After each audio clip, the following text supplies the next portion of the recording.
There we go.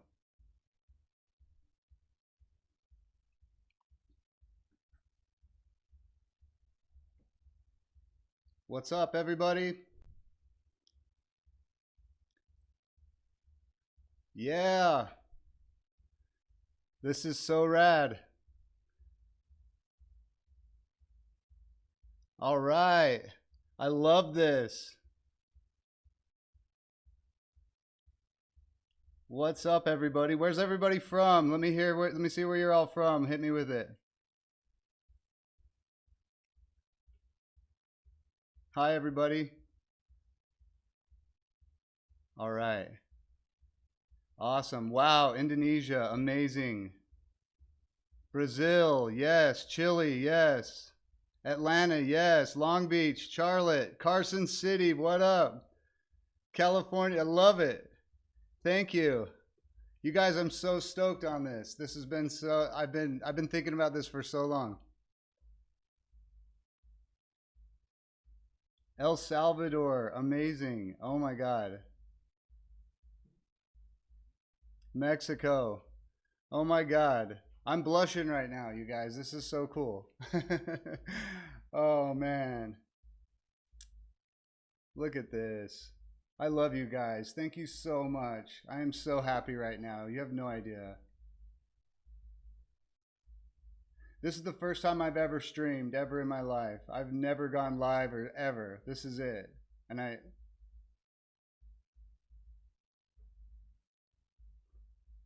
oh yeah, yeah, I love it. All right, so I'm gonna kind of intro this. I guess I'll let now that everybody's kind of popped in here. I love you guys. So yeah, what I was thinking would be fun would just be to go through the songs. I'll play maybe each track, and then we could talk about some of the stuff that I remember and some of the stuff that was special to me in the making of and just over time things about the song that are special to me. And I was thinking too, after that, um, I'd love to do some Q&A with you guys. And then I have my guitar here, so I'd love to like play through some songs. If anybody has a request or something, I'll try my best to kind of like play through some stuff. And then what else was I gonna say? I have some photos and I have some stuff. I'm in my garage right now, so I have like boxes of sharp objects. Um, I have lots of stuff I could go through. Is that Caden? What's up, Caden? My cousin? Yeah. I got family in the house. Where is Ozzy? Um. Oh my God, you guys. All right, cool. So should we get to it or what? All right, we just got a bunch of new people in the chat. What's up, everybody?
All right, what about that? Let's see.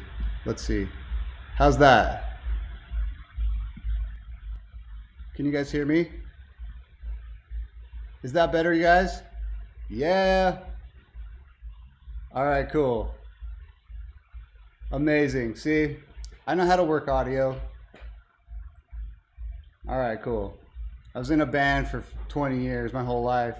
All right, guys, we're gonna listen to the songs now. I want to listen to some of the tracks. Let's start with "Take It Away," and then after that, if you guys have some questions, I'd love to answer them. So, yeah, without further ado, "In Love and Death," track 1. Take it away.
Got something in the heat of all these dances.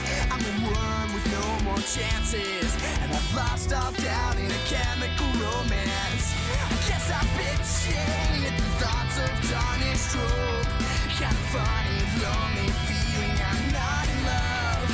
You know it's not love. Don't make it. Love that part.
Take my heart, take my mind, take my life, take my life.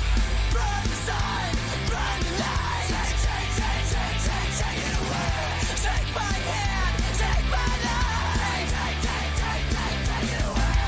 Burn the sun, burn the light. Take it away. Take my hand, take my life.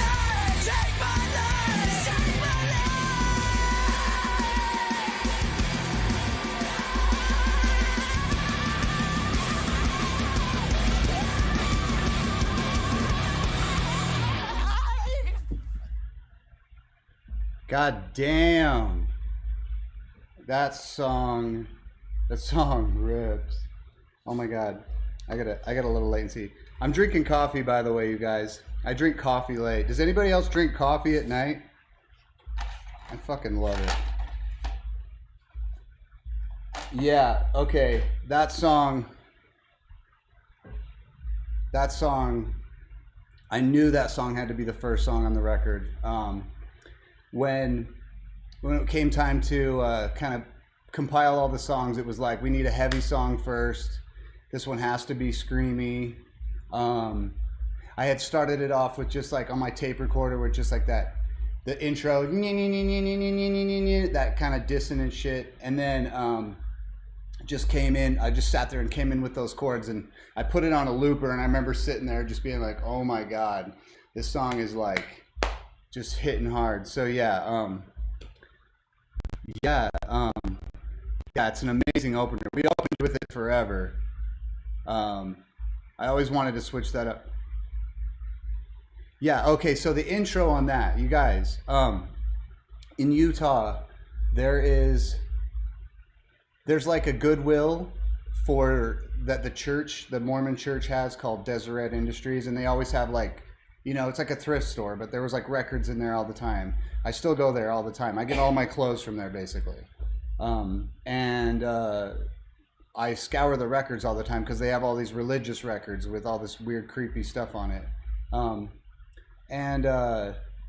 I wanted to just put that all over this record. And John was so cool. He was like, I brought my actual record player into the studio and, you know, just put the microphone right up to it. And I'm still trying to find that. I can't remember where that record went, and I love that sample so much, and I'm gonna find it one of these days. Oh, one of my lights died.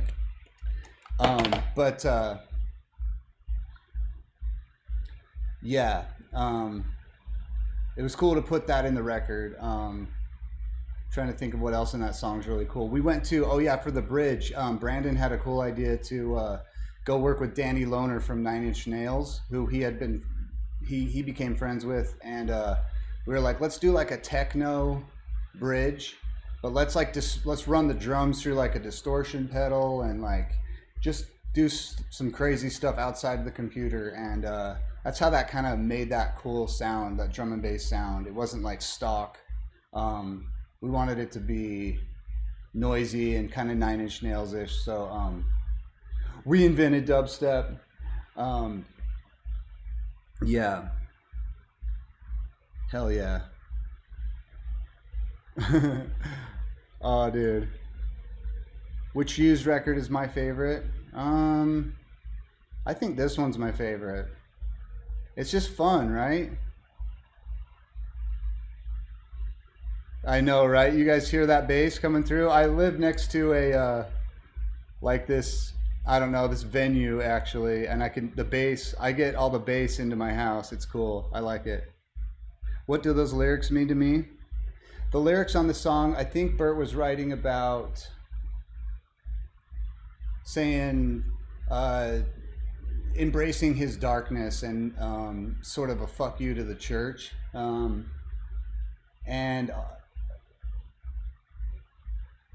Yeah, I think that's what that the song really was about. You know, just that just because you're into rock or you're dark, being from Utah, that doesn't mean you're like a bad person. It doesn't mean that you're like, I think that's what the lyrics of that are really about. But I think they're also laced with, you know, kind of drug references as well, some addiction and wanting to hide in the dark, and that seemed to be a theme for him.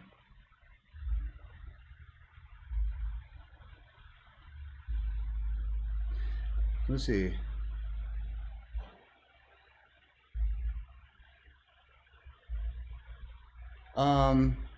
So yeah, let's see. I don't really remember the video we shot in Toronto. I don't remember why Bert got a body double. I don't know. I recorded my favorite guitar. God, I recorded this album with my white Les Paul, Gibson Les Paul, a lot. I used a little bit of John's gold. I used a lot of Gibson guitars, and I used a Dan Electro guitar on this album that I got at a pawn shop. Just to like, I wanted the used to sound like the used. I didn't want it to sound super polished. I wanted it to feel like you walked into, you know, just like your house somewhere, you know, like just into a dirty room somewhere. There's boxes and stuff, and I wanted it to sound like that. So I used some of those, a lot of guitars like that.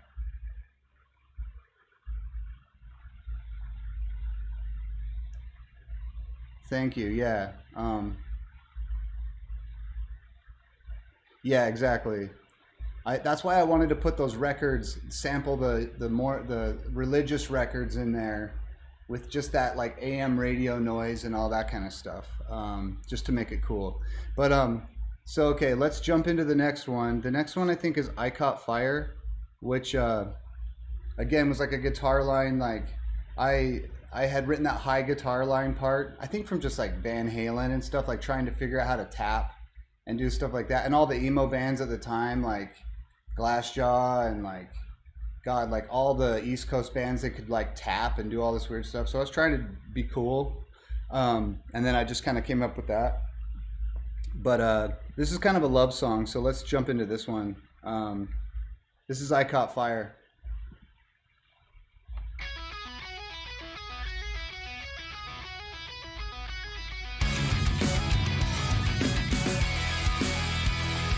I love it. Yes. Hugely influenced by the Keys. Seem to stop my breath, my head on your chest, waiting to cave in. From the bottom of my hear your voice again.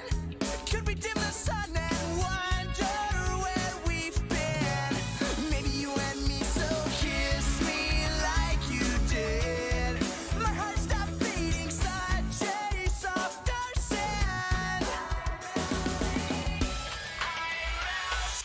In your eyes, I lost my place. Could stay a while, and I'm melting in your eyes. I know, right? Like my This is such a love song. lit, I caught fire. Just stay with me. And about getting high with someone. It is. Never caught my breath. Every second I'm without you, I'm a mess. Yeah, dude. Listen to the drum. So tight.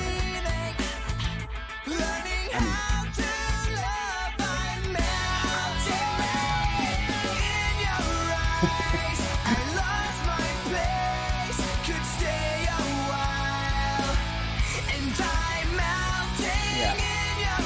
Those the snare riffs, you're right.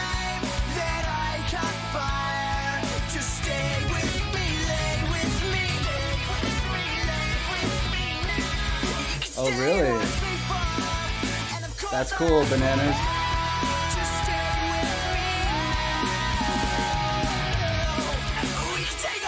One day that project's coming out. I love you guys.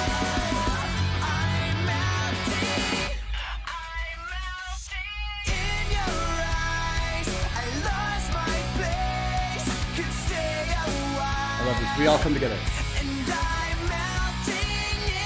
Recording that was amazing.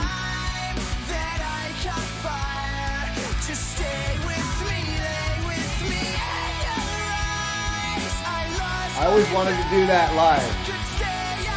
We always went to the bridge there. It's being saved in your head and your heart. I don't have a way to save it.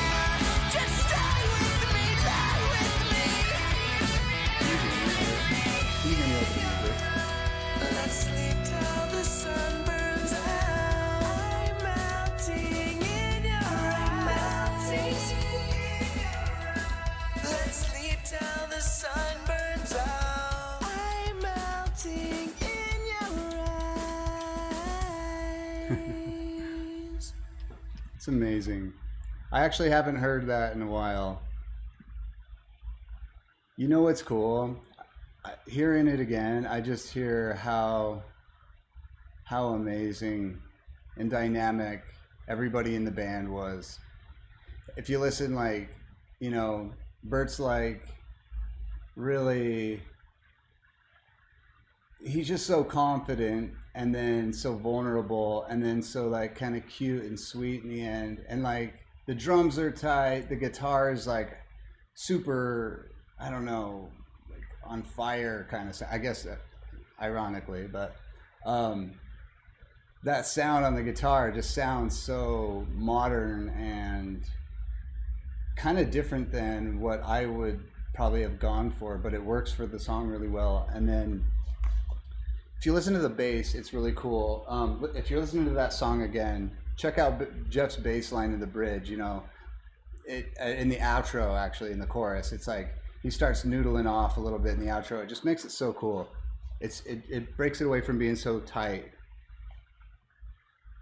It was, yeah. Does anybody have any questions about that song, or is there any cool stories about that one? I'd love to hear.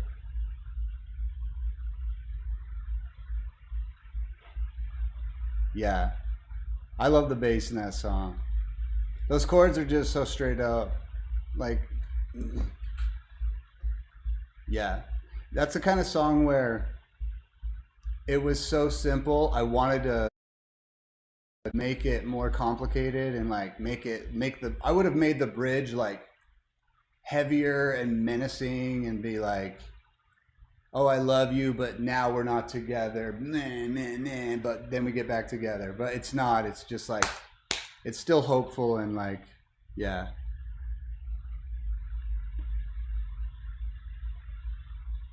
What amps was I using? On that one, I used a Mesa Boogie for the first time ever on the record. That's why it has that sound, that crisp sound. I think I used a Les Paul, yeah. Yeah, it's cool. It's like, it is a different departure from Take It Away on the record. It's fun. It like goes from like super heavy to kind of like maybe now the person who doesn't like heavy music or might have not, that's not their thing, they'd be like, okay, yeah, this is a song I can rock to. And I have to say, John Feldmann, he's a genius. He's absolute genius. He knew exactly how to do this, how to get everyone in, and we all owe so much to John Feldmann. I'm a huge Thursday fan, yes. I don't, Full Collapse, the song 7, whatever the guitar line is for that, that over and over and over and over and over. Always the music, 100%. As far as the writing process, which comes first, the music or the lyrics? Music, 100% all the time. Yes, I am writing a book. The book is done, actually.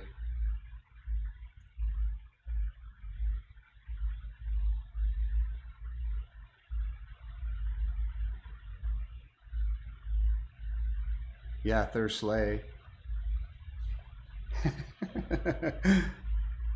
So yeah, when's the book coming out? The book is coming out. I'm hoping to launch that pretty soon. I was thinking in a couple weeks. You guys, I've been writing this for a couple years, and I'm excited to get that out. I might do a Kickstarter. I think that's what I'm going to do. I got to order it up and get it printed. I want to get it to everybody before Christmas.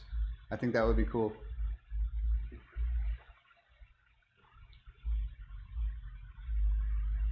My book's called A Book Full of Sharp Objects.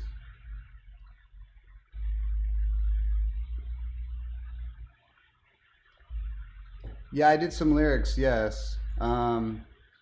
Gosh, I would always be sitting in the side of the room or in the couch while Bert was doing vocals, and I'd be like, what if we switch this one out? Yeah, let's see. Yeah, you guys, I'm going to let you know about my book on my Instagram or whatever. Like, that's the only thing I know how to even do anymore, so keep your eye out there, and I'll let you guys know. It's really cool, you guys. It was so fun and healing for me to write. You guys, you have no idea. I'm from the smallest little town in Utah, and guitar like saved my life. And so the fact that our band blew up and everything is just like, it's a miracle. And I'm so grateful. I'm so grateful to be here right now too. Yeah, I'll do an audio version of the book too. I got to figure that out, but I will. I'm going to try to do that. Yeah, I'm getting, yeah, all this. Yeah, guys, I'm going to make it so fucking cool. the book is not just like a book of writing. It's got art, photographs, it's got trinkets and treasures and fan letters and stuff that you guys gave me in the snow, waiting in the rain after the show. It's kind of a memoir, yeah. It's like it's a memoir, yeah. It's about my time. It's how the band got started and how like just music and playing guitar was the only thing I had to do, and it still saves me every day. You guys, when I play music, it doesn't matter. I'm 42 now, and if I play music, I have a better day. That saves me. And some days it's like it's either play music or I get really dark. So yeah. All right, you guys want to hear the next one? The next one is let's see, what do we got next? All right, this next one is like the one for me, okay? This was when we got off tour from the first record. We had like a couple weeks at home, and you know, I lived out of a backpack, so it didn't matter to me where I stayed. I was like, what's the point? So I just like, some friends of mine were like, you know, you can rent a room in our house, and I basically set my bed up on 2x4s and bricks, and I had my 4-track in the corner, and this was the first riff that came to me. Like, it was like the first one that I was like, oh my god, and I played it over and over and over, and I tried.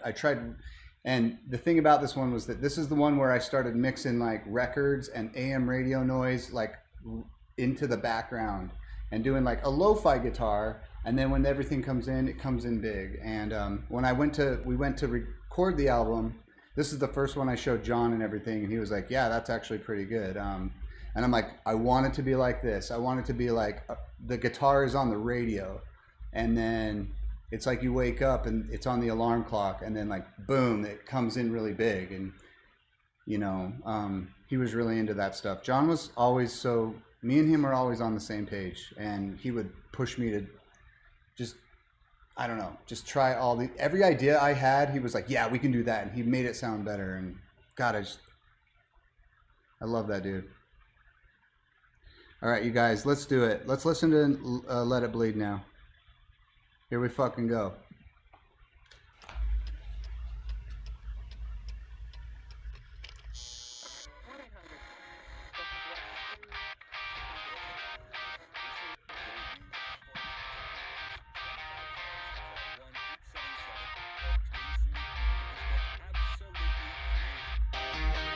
This poison's my intoxication. I put the needle off in my skin. Pick the scabs and pick the bleeding, and assume that it was all in vain. Positive scab that's never healing. Yeah. The killer staring me in the face. A burning bridge that's so misleading. Poison's more potent now with the pain. Let it bleed and take the red for what it's worth. Whoa. Jeff's just laying it down. Fill your lungs with smoke for the last time. It's so good. Feel like dying, you might wanna sing. The fire department couldn't drown the city. They didn't even try to wash it clean. And what did you think? Did I was Cool, okay. sober? I like this guitar. A positive scab that's never healing. Crap that I kept this clean. The most that I In can the do background. is keep on lying. Try to lie if you can let it say. Let it bleed. Take the red for what it's I fucking love this one. Watch the fire. Fill your lungs with smoke for the last time. You feel like dying, you might wanna say.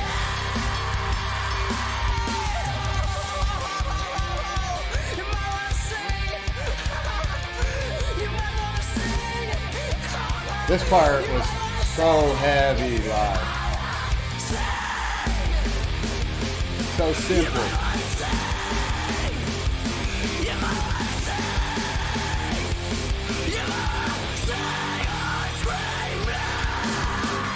Here comes that little break.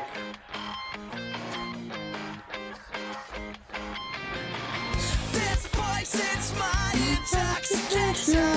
I broke the needle off in my Here comes the break.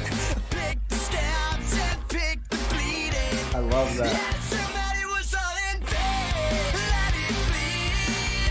Take the red for what it's worth. Watch the fire. Yeah, it's perfect. Mama, fill your lungs with smoke for the last time. If you feel Halftime, I love that right there.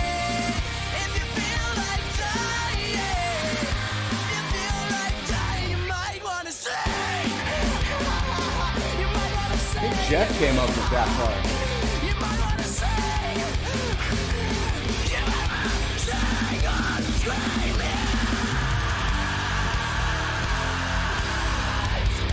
That's cool. God, I love that one. It slows down in the end right there. It's so heavy. I love it. Yeah, everything on that song just hit perfectly. And we demoed it the first day in the studio, and it just clicked. It was like, yo, that's no question right there. We were like, that's the first single. And I was so sure that was going to be the first single, but then all these other kind of songs started to happen, and we're like, yeah, we kind of want to, maybe we should try to expand our audience, and you know, All That I've Got would be better. I don't know. I want to do that. I want to release an official Guitar Tab book. I might do that. I've always wanted to do that. All right, you guys want a guitar? Okay. I'll show you guys. Let me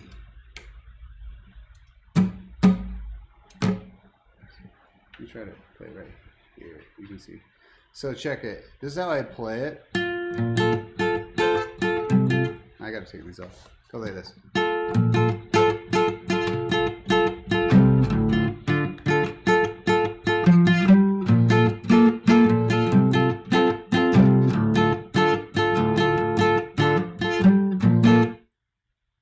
But what we did, it was a little high for Bert. So we brought it down a step. And so on the record, it's actually tuned the guitar down a full step. So it actually, this is the key. I'm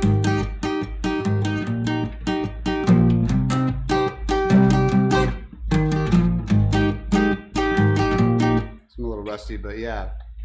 What you do is basically, if I play it on up here, it's a little easier for me. If you go up on the 8th fret, I'm in drop D, by the way, if any guitar players are out there. I play in drop D. Don't start.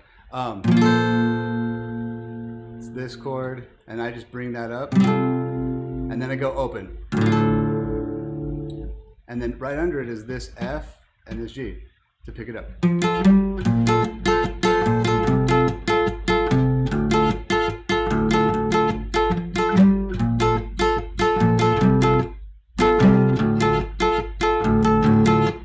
And the bridge is like...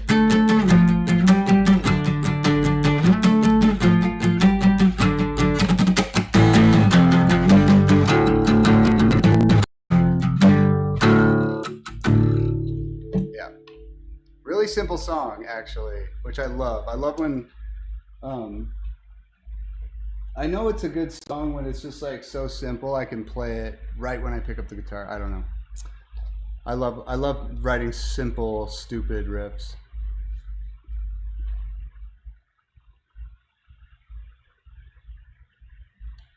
Let's see.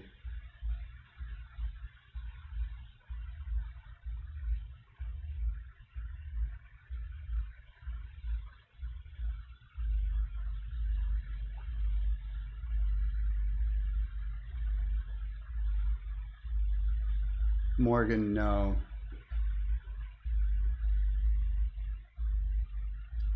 All right, cool. Thanks, you guys. I love you guys. This is so cool.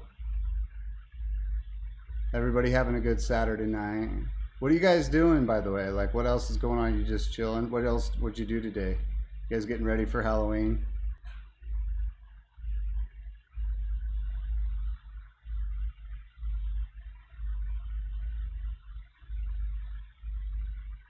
That's a good question, Jules. Sometimes that happened. I'd be like, this song feels like this, feels dark, it feels like it has an emotion, and then the lyrics would be different, and I'd be like, Okay. It's just what you got to do when you're collaborating, but I love it. You know, you got to do that. It's like the yin and yang. All right, drawing.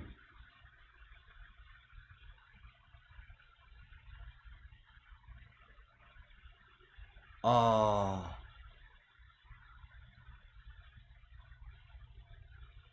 Oh, thank you guys. Yeah, guys, I have new music I'm working on. I got one song out right now, and I got more coming.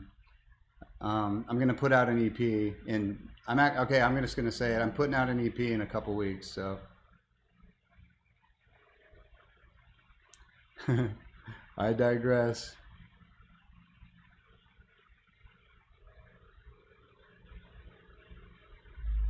Ah, short bus. I kind of remember that. All right. More music, more music. Let's go. All right, you guys, let's keep going. Let's keep this shit going. Let's listen to all that I've got. Here we go. This is the first single. This is the one. We can talk about this one afterwards, but here we go.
It's all that I've got.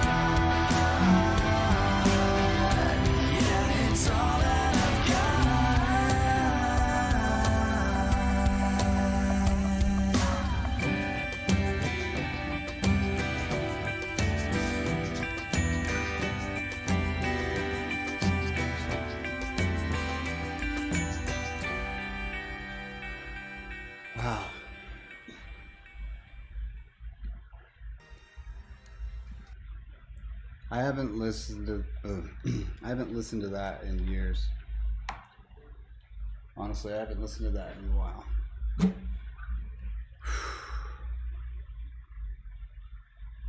Oh man, I love it, you guys. Hey, give it up for Foxtail Music right here. He helped me get this set up. He's one of my really good friends. I met him doing music. He's an amazing musician. He's an incredible DJ, scratches and does high fidelity, down tempo.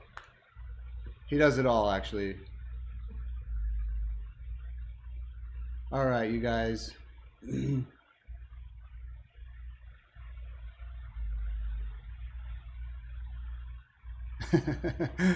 Oh, you guys, this is so cool. Let me show you what inspired this song, okay? This is what I wrote when I was like, you know, in my room. It's just this, right?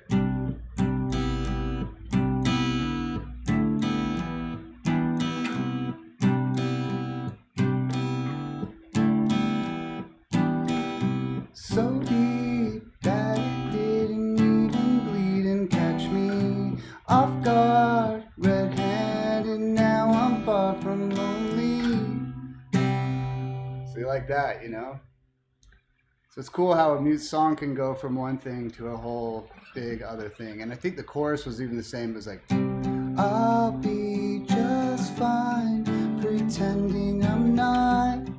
So when we got with John, he's like, let's try making a new chorus. And I'm like, okay, yeah, let's try that. And same thing with Taste of Ink. It was the same kind of thing. Just jumped into, just went for that G chord. And yeah. Anyway. That song, there's so much to that song. When we were, so let me talk about this song, All That I've Got. When we were in the studio, this is another song that I had that basic riff for and the melody for. And when Bert had come out to record, he had just gotten a Chihuahua dog. Everybody's probably heard this story. Well, the dog got run over while he was on like day 2 or 3 that we were in the studio, and you know, his dad called him, and I was actually with him. His dad called and said, yeah, he got hit by a truck, and you know, there was no blood. He didn't even bleed. And so when Bert says so deep that it didn't even bleed, that was because there was no blood when his dog died. And I still, you know, I gotta say this, it's so funny. Do you guys feel like this? Like when you hear the chorus, it's like, I'll be just fine, pretending I'm not. I'm far from lonely, but it's all that I've got. I'm always like, yeah, when I'm sad and I think I'm okay. Yeah, I'm okay. I know I'm not. It's like, it's such a genius kind of poetic lyric that I still think about. And yeah, I don't know. It's a really cool song. It's a really unique song. And you know what? There was a little bit of butting heads with the drum part in the bridge for that song. And Brandon was like, I'm playing this. And Feldy's like, no, you're not. You're going to play this. And he's like, no, I'm playing what I want to play. I'm playing this. And I love it. I think it sounds great. You know what? It's hard to be in a band. It's hard to get everybody on the same page. All we're here to, yeah. Okay, yeah, the music video, let's talk about that. So that was my idea, actually. Pretty much the entire thing. I wanted it to be like Never Ending Story. I wanted it to be, and with Alex, I talked to Alex Party about it, and I was like, what if we were to do it so that, like, you know, there's the heart, and you know, all your animation is just on these layers, and I just had all these ideas, and I scribbled into my notebook, and all the frames, literally like every shot in the music video I have in my notebook. Like the drums, we're gonna record Brandon playing the beat backwards, and then we're gonna knock the drums over with fishing line, and then when we play it forward, the drums are gonna come together, and he's gonna be playing the beat. And people will be like, how did you do that? Like, that was my idea. playing in an old mansion. That was my idea. And then we hired Mark Webb, who actually, right after he did our video, we went and did Spider-Man. He directed it, so he's an incredible director. But Alex Pardee's hiding out in the background as the bunny. I think if there's an Easter egg where he's kind of like hanging out somewhere in the background. But Alex really, he really influenced not just that video, but us, like visually. You know, we wanted to like create these almost like a twisted storybook, like an Alice in Wonderland. Doesn't anybody think that In Love and Death, this album is like, it's kind of a cartoonish album, you know? Each song is kind of a different color to me. Like Let It Blue is bleed, or is like, Let It Bleed is blue. I Caught Fire is red. Take It Away is, you know, like a bright yellow or orange. Anyway, it's really interesting. Yeah, I would love to do a reacts to the old videos. That would be so funny. I would love to get back on tour, you guys. I miss playing music so much, but I don't miss it more than having a, you know, being happy and being right where I am. So yeah, what can I say? Yeah, you guys, if you don't have the actual album for In Love and Death, if you can get it on vinyl, the inside artwork is incredible. I have a copy somewhere. I'll have to get it, but you guys should get it and check it out because it's like, it's insane. It's insane. What song from this album do you not enjoy playing live? Well, I'm going to be honest. I'm going to say something right here. I didn't get to play hardly any of these songs live. There was a lot of them that we just weren't allowed. We just couldn't play. They were too high or whatever. There ain't one song of the Used that I don't want to play live.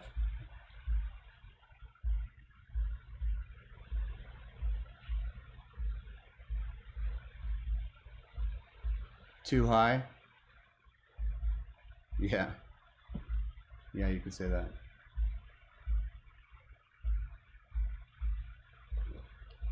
I love every single Used song. There's no songs that there's no songs that I wouldn't play live. I would play every single one, and that would be it. No opening bands. We'd play every fucking song. I'm not kidding.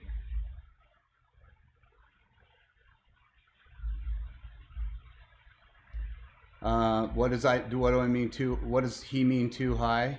Too high. Oh, I mean too high vocally.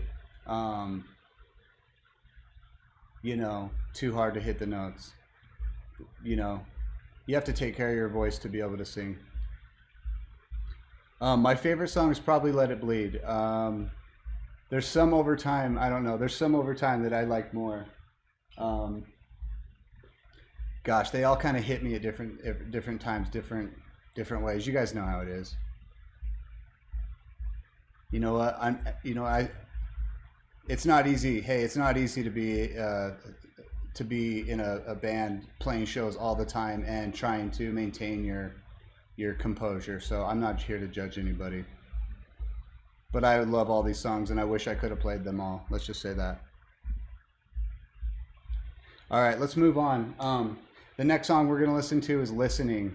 This is track 6, but this is actually a song that we wrote before the first record. The guitar part, you'll hear it. I had that on a tape, as like almost all the songs they were written that way. So yeah, the song really starts with that, and everything else is built around it. And Brandon doing this badass drums. Live, this song kicked ass. We would like extend the bridge out and go hard. When we were on tour with Linkin Park, we were watching them, you know, play like I'm About to Break, whatever that song is, you know, dun, dun, dun, dun, dun, dun, dun, dun, and they would really break it down. And so I was like, you know what, we got to do that for Listening. So anyway, this song became a really good live song, and I think it still gets played to this day. So anyway, let's check it out.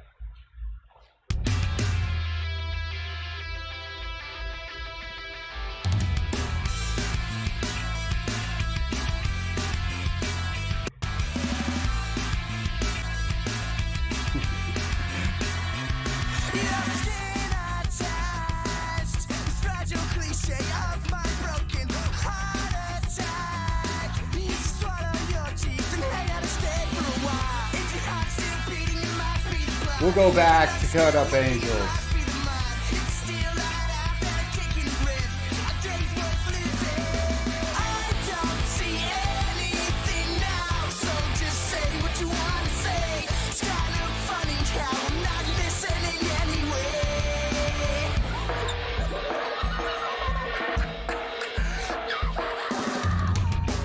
I got you, Miranda.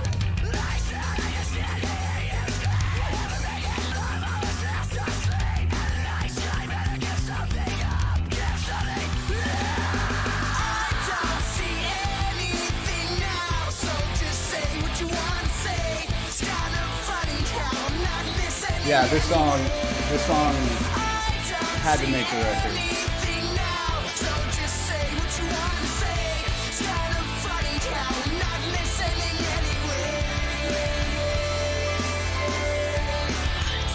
Yeah, you gotta pop, lock, and drop C. I love this bridge. I get to just kind of fuck off and make noise. I love that. Let the groove hang.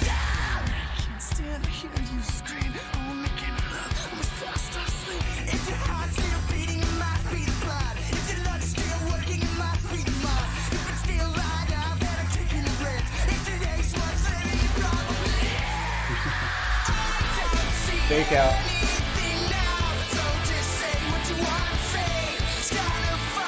She can stay up. It's Saturday night.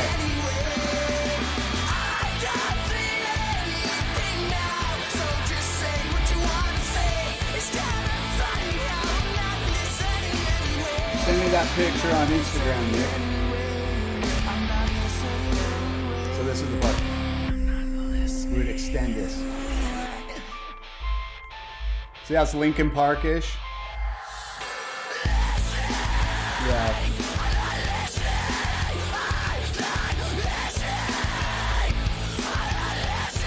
Thanks.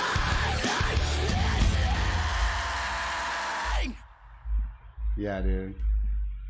I mean, listen to that. I mean, that's a song that is used in our true collaboration element right there, but recorded after we've played like 300 shows, and you can just feel it. It's like, it's really confident, and you can hear it starting to come through. It's like, okay, yeah, this one's gonna make the crowd jump, and we're gonna go tight on the choruses, let it open up, have some noise.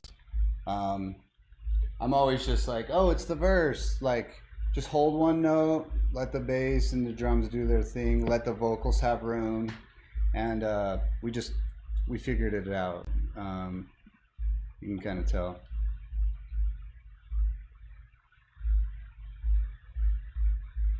It's pogo time.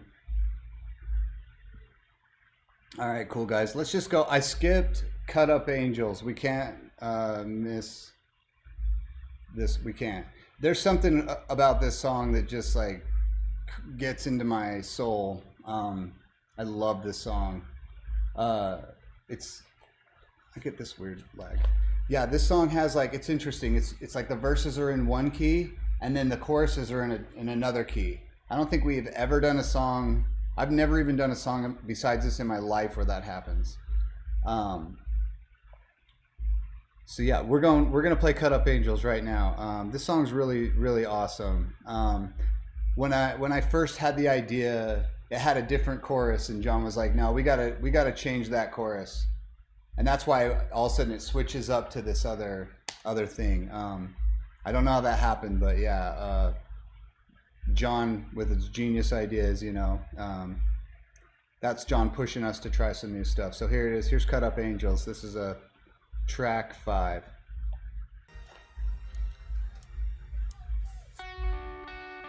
This is Happiness is a Warm Gun by the Beatles.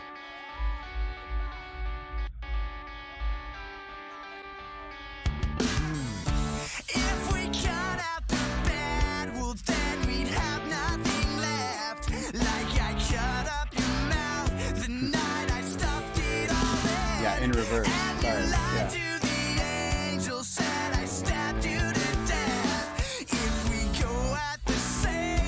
This is the song you like after the 5th listen or something, you know?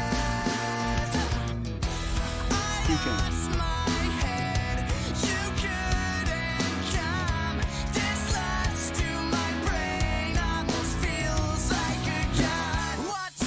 I love that.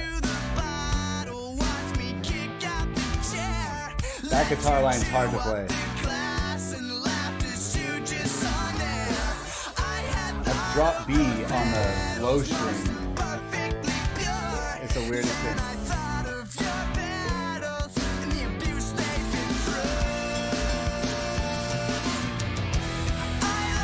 Flawless.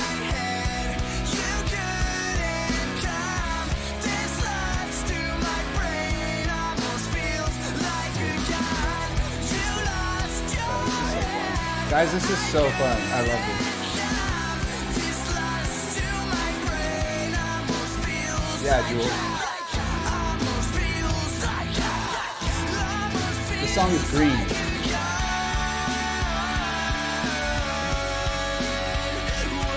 It's like a pink and green.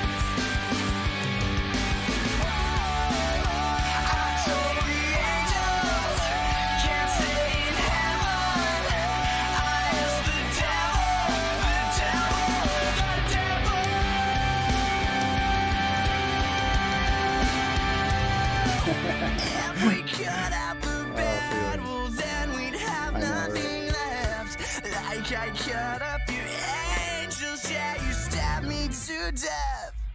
Oh yeah.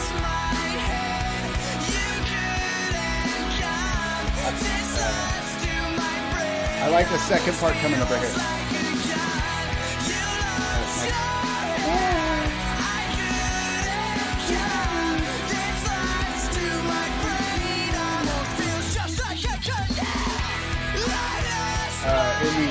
It's like, it's what you think. It's come, like, yeah.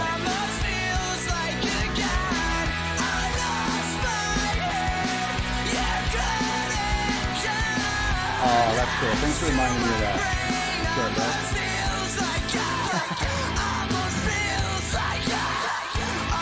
This is my favorite part.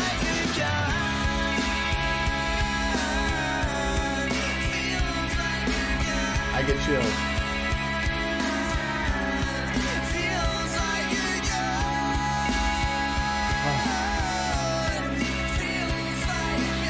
That's the ESP right there.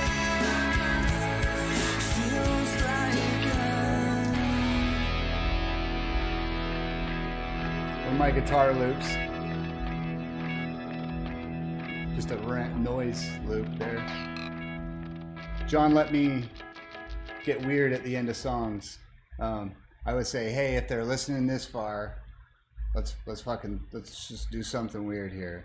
And the reason why is to create everything, a little segue from everything, one song to the next. And I had gotten this this really old Silvertone guitar. I still have it actually. And it just made all these noises when I played. It was impossible to record with, right? I'd go to play it and creak and crack.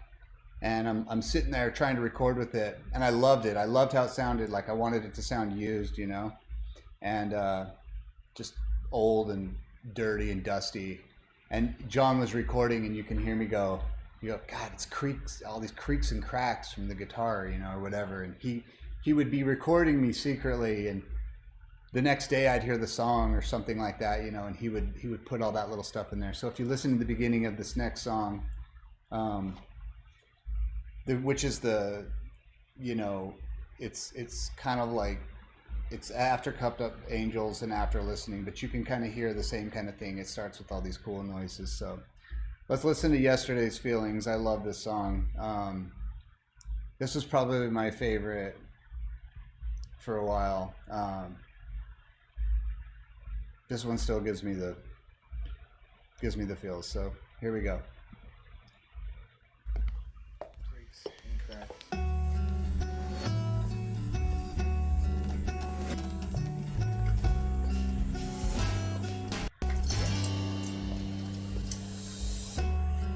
Close my eyes and move to the back of my mind. Worry worries are washed out to sea. See the changes, people's faces blurred out like sunspots or raindrops. How all those feelings, those yesterday's feelings, will all be lost in time. But today I've wasted away. What's up, Philippines? Thanks for joining in. Left the only worries I had in my hands, away from the light in my eyes, holding tight and try not to hide how I feel, 'cause feelings mean nothing now. All those feelings, those Yesterday's feelings will all be lost in time. But today I've wasted away, for today is on my mind. Going off the beat. I can't get a worry, I'm feeling so lonely, breaking apart all this love in my heart. Close my eyes and move to the back of my mind. Well, feelings mean nothing now. All those feelings, those yesterday's feelings, all be lost in time. But today I've wasted away, for today is on my mind. For today is on my mind. Yeah, today is on my mind. Love the song. Feeling so lonely, breaking apart all this love in my heart.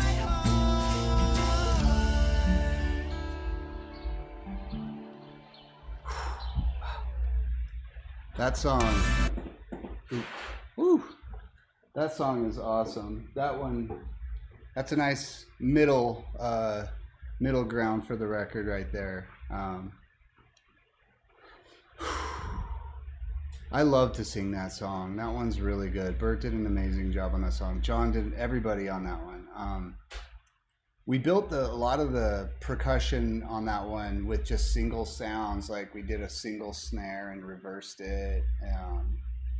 Did all these cool, like, just, I don't know. We were experimenting at this point. We were kind of like, we've got a couple bangers. Let's fill it out a little bit. And even just, I mean, I came up with that one just pretty much in 15 minutes. It's really simple. I love that. I love when it's that easy.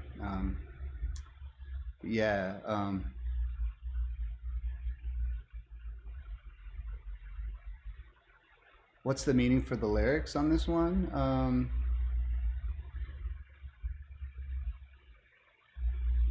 Some of these messages are just so beautiful. Thank you, Morgan. That's so nice to hear. The meaning for lyrics on this one, I think they just speak for themselves what they are. They're just, I don't know. They just take me somewhere. It's just such a beautiful song that lets you think about your life, and I think it can mean so much. Yeah, those yesterday's feelings, exactly. You guys hear that bass? There's a party going on across the street from my house, but there's a better party going on here. It's true though.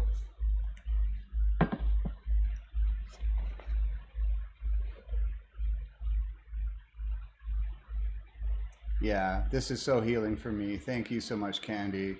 Yeah.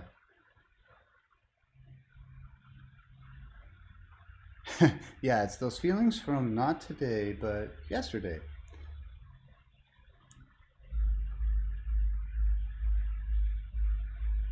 Yeah. You know what? I have a lot of those yesterday's feelings with this music and everything, but I quickly come to today, and I am so happy now. You know what? I rocked the world. We played so many shows. It was amazing. It was just, yeah.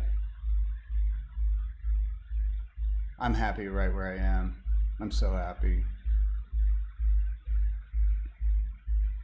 Yeah. Yeah, Jules, you know what it is. What it is. All right. Let's go to the next one. The next one's light with the sharpened edge. God, this is latency here. Light with the sharpened edge. I think Jeff actually came up with this bass line, the chords, in the studio, and I started doing that guitar over the top of it, and it just clicked. And we just hurried and laid it down as a scratch. But some interesting things about this. Bert came up with that title. I love the title of this one. But the solo, the guitar solo, that's one take. That was probably my third time trying it. I didn't know what I was gonna do. I was just like, let's go. So when you hear that guitar solo, that's me feeling it. And I always loved that. And John was like, I remember John turned to me, he's like, did you love that? And I was like, yeah, I think I really liked it. He's like, that was like perfect, dude. That was, you could never play that again the same way. Like, that was just so well done. And I was like, really? Are you sure? I think I could play it better. He's like, no, I think I love that. That was really, really good. So that always made me feel really good. So yeah, let's go. Let's listen to Light with the Sharpened Edge. This one's so beautiful. A lot of cool things going on with this song. Haven't heard it in a while, so it starts right off. Here we go. Cool drum beat. Kind of a Jimmy World drum beat.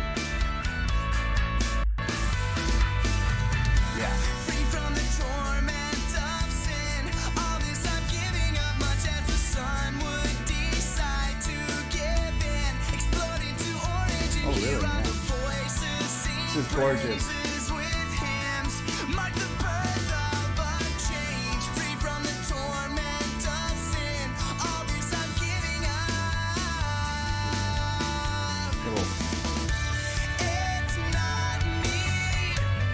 Kind of unusual to go to the toms for the chorus. I like this right here. Dotted eighth delay. Floating.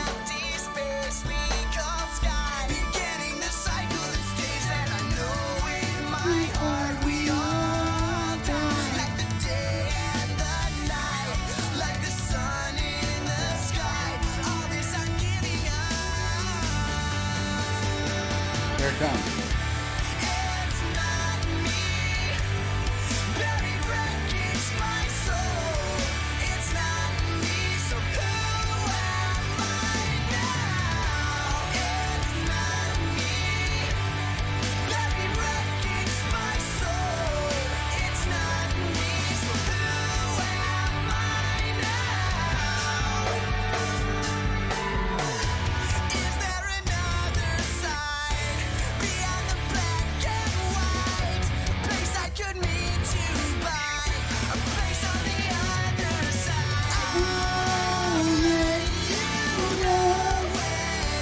Thanks, Steelers. Yeah, this is my jam piece. Now this solo right here, I love this.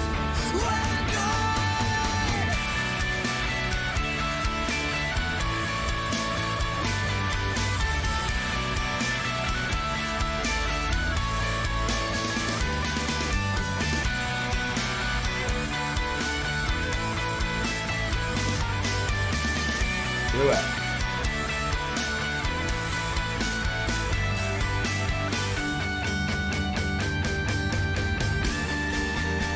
So beautiful. It's not me. Buried wreckage, my soul. It's not me. So who am I now? Oh yeah. Buried wreckage, my Get a snack, everybody.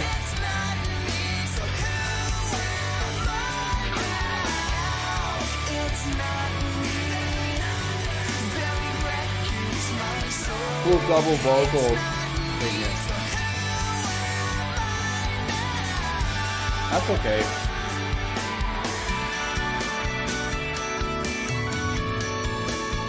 Yeah, it could be too late to snack. Don't eat too late. Not.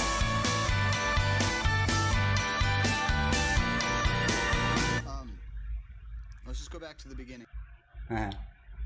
See, that's like, here's John. He recorded me.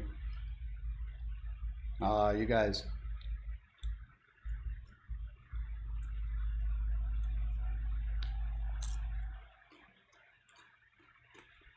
This is fun. I really like this. I haven't heard this in a while.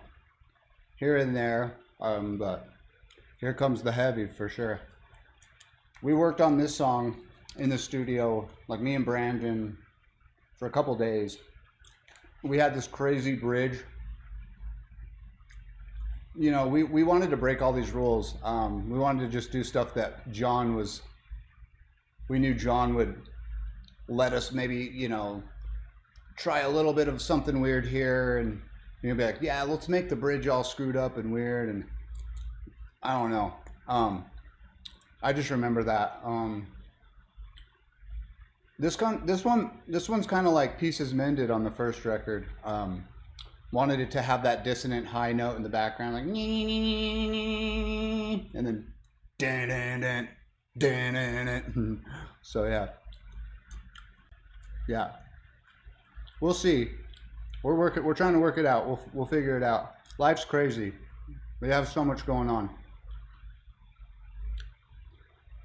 I'll be honest, my kid, man, I love that your daughter loves the songs. I'll be honest, my kids don't really know the Used too much. I'm probably just too close to it. I don't play it all the time. But I have two boys, and I think when they get older, they're gonna figure it out. They're gonna know their dad's the coolest guy in the whole world. Your dad's a rock star, dude. Right? Yeah, you want to see my kids? My kids' playlist is like Skibbity, Sigma, chicken nugget meme bangers. You know what I'm talking about? Does anybody know what I'm talking about? Thank you, Kaden. Oh, cool. I love that you said that. Thank you. I'm so that you're hearing this for the first time. That's so cool. Yo, sticking out my gat for the Rizzler. Phantom Tax. Only in Ohio, you guys. Only in Ohio. You know what I'm talking, right? Dude, he's like, yeah, brain rot season's over, Dad. I'm like, no, it's not. It's not going away. You brought it into my life, and I'm gonna, yeah. You're so skibbity.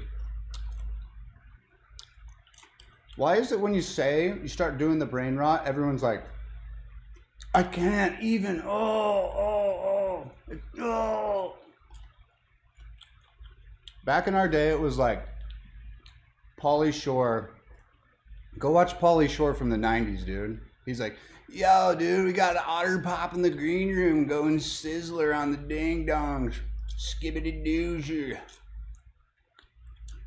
All right, I'm just being a weirdo. Yeah, Tom Green, exactly.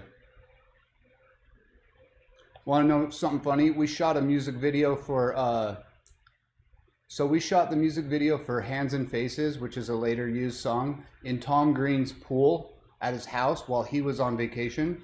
His assistant was going to quit and said, oh yeah, I know a pool you guys can film at.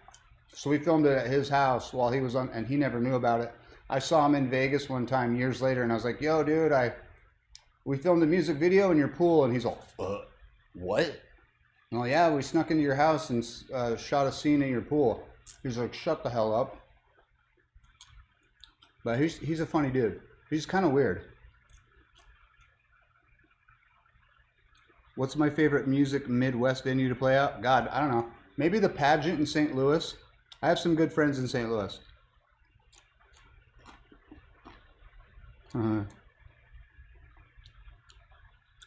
I like to make short movies.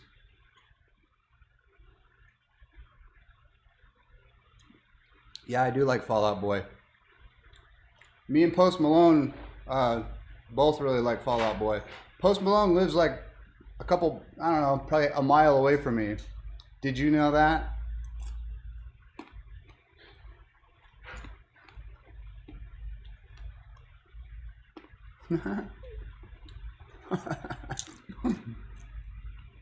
Everyone in Utah that knows that Post lives in Utah is like, he lives over there. Like, oh my gosh, yeah, I saw him at 7-Eleven.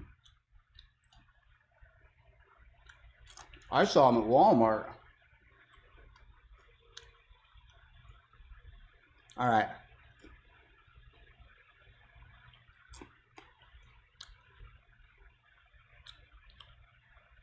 I have to catch up on the Taylor and Post Malone songs. I don't know them that well. Taylor Swift, she's great. I don't want to say anything else. No, but I think she's awesome. All right, cool. Let's play some more music, you guys. Let's play some heavy shit. Here we go. Sound effects and over dramatics. Let's do this. All right.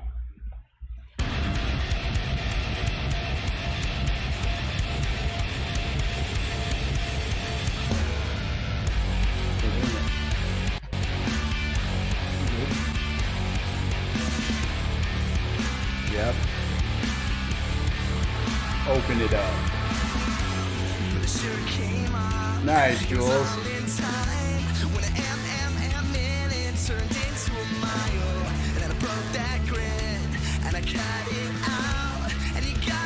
Turned on by the taste of the ocean.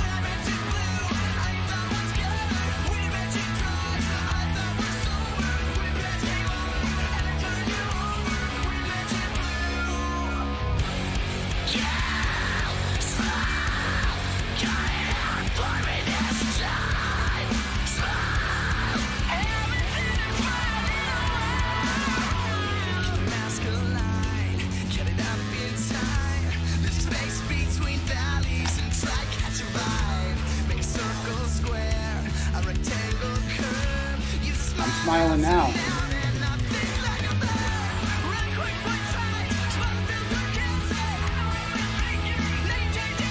Oh yeah, this is in Saw 2.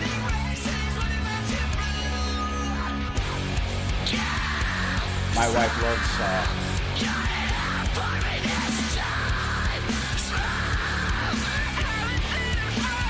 Me too.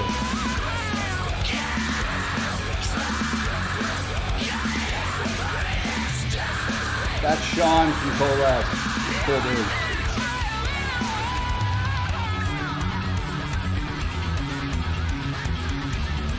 I've never heard the version without the bass. I don't know. I've never heard that.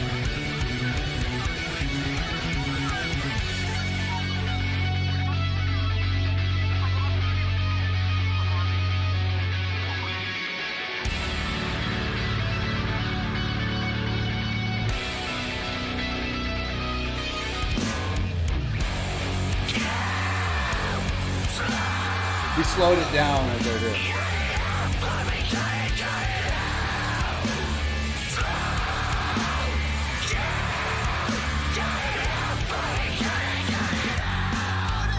Oh, Pierre and Matt. I know who you are. Matt. See, right here, we tried to mess this up a bunch. I love that. It's like, oh, I love it.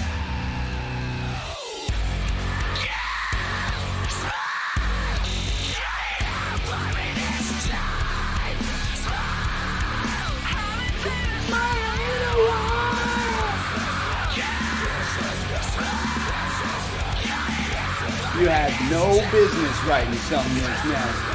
No business.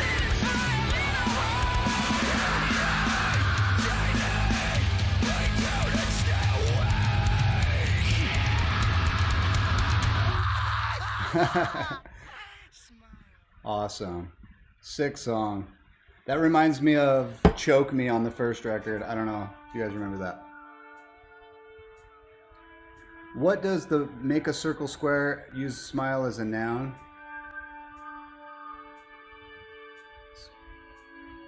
I gotta think about that. I can't remember really. Oh,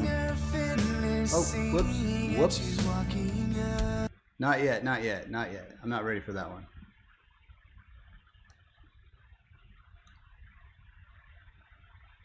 Oh yeah. Okay. Okay. Yo, Veda Wave. Yes, Megan and I are still doing that. But Megan and I actually have a new band that we just started together, and it is sick. Like, it's really good. We finally found a drummer, friend of ours, other people to play with, and so yeah, me and her have new music coming out. Stay tuned for that. Yeah. Anyway, I was gonna say, so when we were doing the album, okay, and we were like halfway in, and we were trying to figure out artwork. Actually, some of us weren't talking in the band. We weren't. Yeah, so it was like we're trying to figure out how to finish the record, and we had some challenges with a certain person, and trying to get it done kind of fell on my lap, I felt like, and I'd say me and the other guys really. So to try to, I was like, hey, we need to figure out artwork. We got to start doing this, and a friend of mine had shown me Alex Party's artwork on this website while I was at home, 2 months earlier. And so I showed everybody. I was like, yo, dude, check this guy out, Alex Party. He's so good. Like, it's perfect used style, I think. It's like super nasty and dirty, and then like bright colors, mixed together. And I hadn't seen that, And never met the guy or anything. It was just like, hey, you should fly out. We're working on a record. Come stay at the studio. There's a guest bedroom. You can hang out downstairs. We can play Mortal Kombat and blah, blah, blah, and hang out. So he flew out like a day or two later. And I still remember this. It's in my book, actually. He walks in the door just smiling. He's the coolest dude. And he had drawn these like, individual little panels as gifts for us all, and was so happy and so nice and so funny, and he could just crack a joke at everything. And we go downstairs, and we were working on sound effects and over dramatics. We were just starting to work on that one, and me and Brandon were in there just laying down a scratch thing. I think Jeff, we were going to do that. I can't remember, but I went back into the control room where Alex had been sitting there, and he had drawn this whole panel that's in the actual in the album liner, in the artwork. And it was like, it had only been 15 minutes and it was done. It was pretty much done. And I'm like, wow, dude, what is that? And it was this guy with headphones. It's the headphone guy. It's me right now, because I was in there with my headphones, and I'm like, wow, what is that? And he's all, that's you, dude. And I was looking at him like, oh my God, that's me? He's like, yeah. And I'm like, oh, okay. And I just remember like a minute or two later, I'm outside of the hallway, and I'm with Brandon, and I'm like, dude, I kind of have to say this. It's gotta be Alex Party, dude. It has to be this guy. This is it. Like, it's either it's Alex, dude. There's nobody else. It's gonna be this. And he was like, yeah, let's do it. So we made an executive decision right there. And like the label had shown us all these different artists and stuff, and we were like, yeah, that's cool. And they did this and they did this and all this other band, and Alex, we were like, this is our guy. So anyway, I just want to shout out to Alex Party. He made this album so iconic. Like, his art really made the heart. It's just, it doesn't get better, dude. Nice, dude. Headphone guy. Dude, Foxtail Music. Go give Foxtail a follow on Spotify, by the way, you guys. He's one of my really good friends that I met recently. He's an amazing musician and DJ.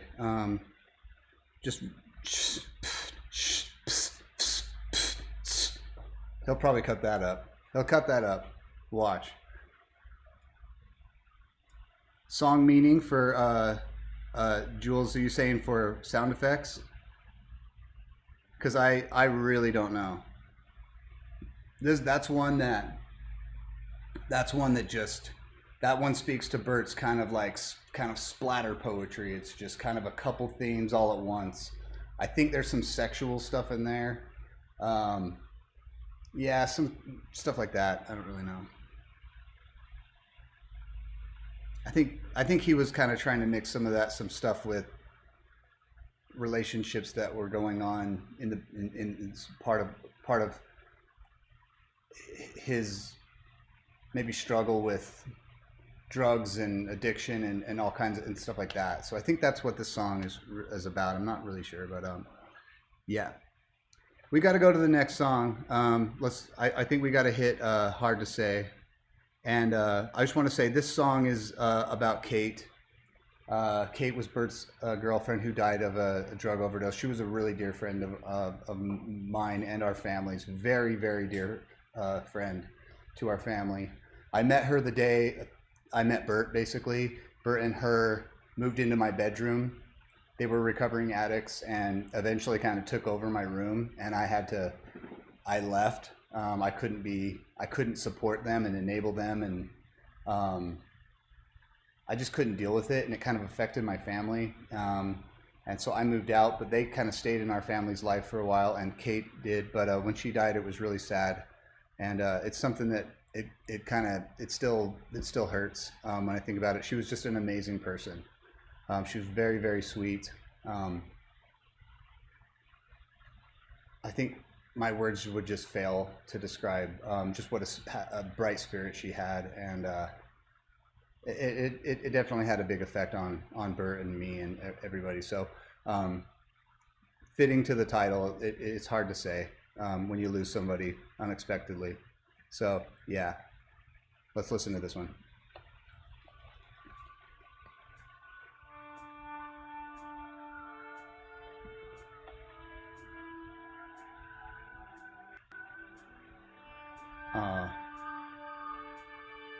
Love you, Caden. Love you, buddy. I know you loved her. The singer finished singing and she's walking out. The singer sheds a tear, fear of falling out. I feel you, Nick. It's hard to say how I feel today. Yeah. For years gone by, and I cried. It's hard to say that I was wrong. It's hard to say I miss you. Since you've been gone, it's not the same. My worries weigh the world how I used to be. And everything I'm cold seems a plague in me. And it's hard to say how I feel today. For years gone by, Thanks, and I cried. It's hard to say that I was wrong. It's hard to say I miss you. Since you've been gone, it's not the same. It's hard to say I held my tongue. It's hard to say if only. Since you've been gone, it's not the same.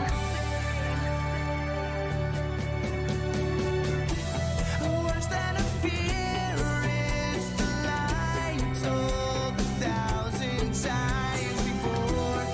Worse than a fear, it's the night. Yeah. 30 seconds is enough for your To pizza. say how I feel today, for years gone by, and I cried. It's hard to say that I was wrong. It's hard to say I miss I already had the music you. written, Since you've and been these lyrics gone, just it's not the same. he had half of this written. It's hard to say I I think someone else was kind of wrote this in the studio at the very, very end of the album after Kate died. This is a kind of a song that we scratched out that John was like, I don't know, it's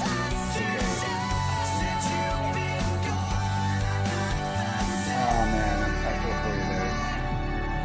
sorry to hear that.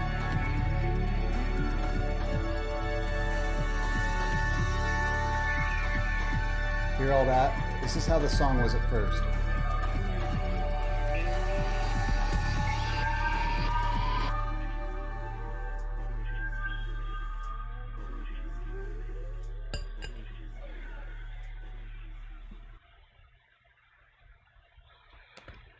Yeah, so that's about that one. That one hits the spot. If you've lost someone, which I lost my sister earlier this year, which my cousin Caden here, who's in the chat, his mom, and she loved the use. She was so proud of me, and she taught me so much about being independent. And God, I miss her. That song hits when I hear that. That's okay. I'm so sorry for you guys here. Yeah. I've had a lot of death in my life, actually. And there's a lot of death kind of going on when I left the band, and kind of got me to stop and question everything, what I was doing. And I had to make that decision to be with the ones I love. Yeah. Yep. I know, buddy. Yeah, I do. Hey, there's Raging Cage. I have another cousin. He's my nephew. Did I say cousin? I meant, yeah, I'm sorry. Cousin, nephew. I'm sorry. Yeah. Thank you. Yeah, so at the end of that song would go on. It was just had such a atmosphere to it. It was one I was I wish it could have been expanded upon live. It's so melodic. It's got that 80s ballad feel for sure. Yeah.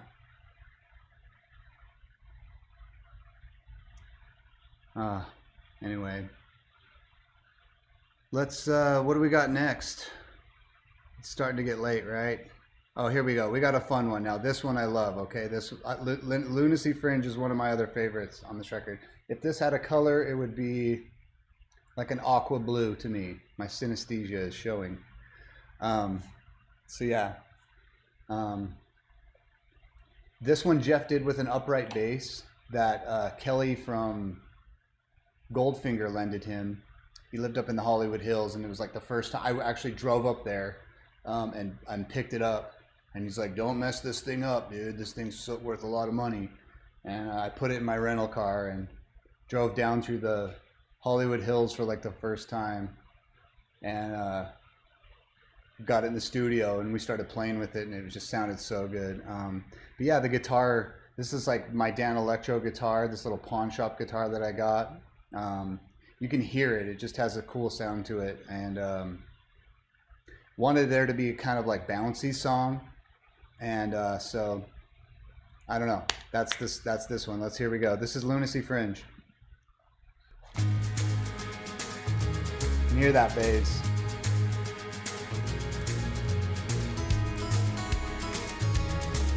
I love that guitar line. Wake up. For sure. Definitely Beatles. Never thought you'd make me, break me. Now I'm up. And in fact, Below. Such a brilliant before we recorded the album, Philly said, listen to the Beatles, listen to every Beatles album. And I did. And it definitely influenced this song. It is, yeah. times feel like no time. I thought you ought to know. I'm so far gone now. I've been running on empty. I'm so far gone now. Do you wanna take me? It was like that. Do you wanna take me on? Thanks. I digress. Cool name. Do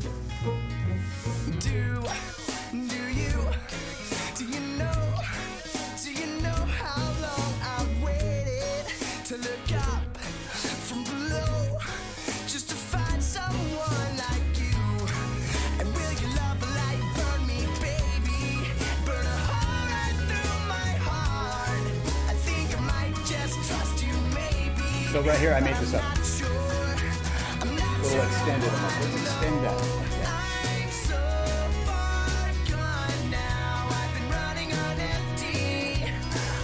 I think there is in that.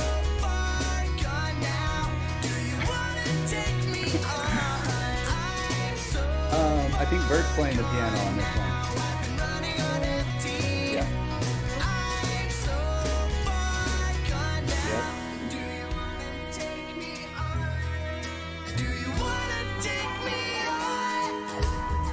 How about that right there? That is so good. Isn't that bass?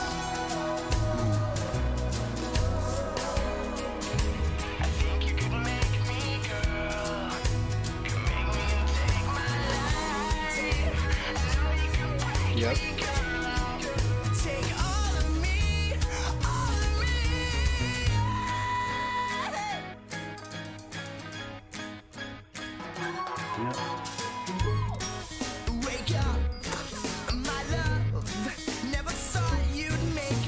I'm gonna make a book of these tabs. Mark my words. Yeah, I do have vocals in the back of this one.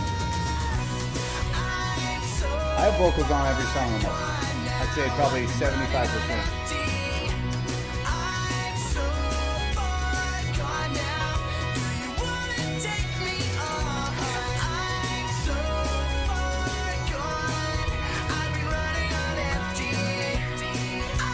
Probably in there.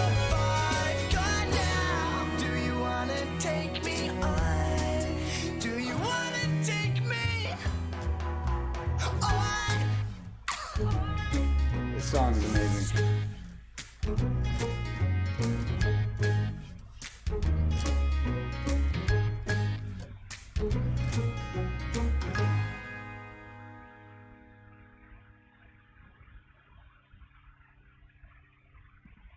All right, that's it. No. Simple, safe price. Ooh, not quite yet. Yeah, isn't that cool? I just want to say, I really love that we were able to create so many different textures and songs. Like the bridge on that song, just how it drops out and it's just so lush. And you know, I mean, we were ready to try anything. Like we weren't afraid to try anything. Like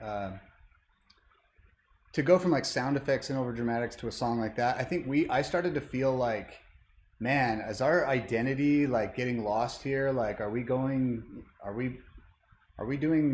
too much? Is this too much production, you know?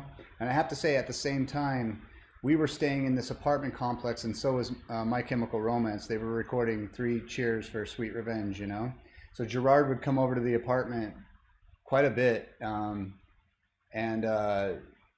I remember him popping in a CD in my room, like into my little ghetto blaster.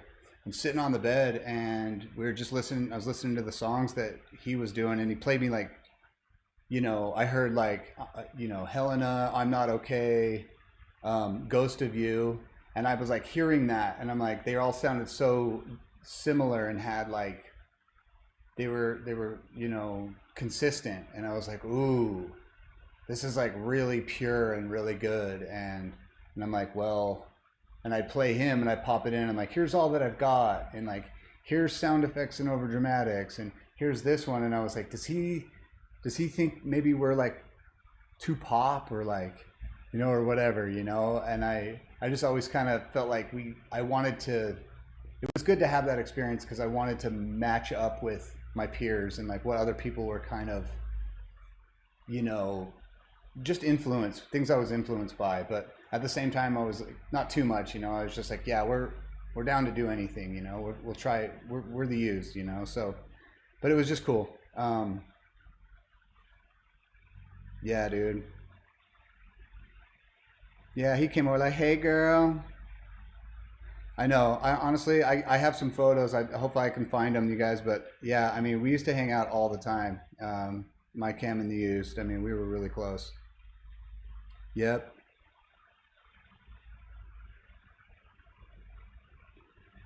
Yeah, I'm gonna find some. I gotta go through my shit here in a second. See you, Gibson 129. I will do some more streams. Have a good night. I will. I'll find some more. You guys, you know what? I have tons of pictures that I'm going to put in the book that I took. I had a camera with me all the time. Like, I had a camcorder, my camera, and I have so many damn pictures. Like, let's see. I know I got some just sitting here. Maybe I got some of us in Gerard here. Let me look.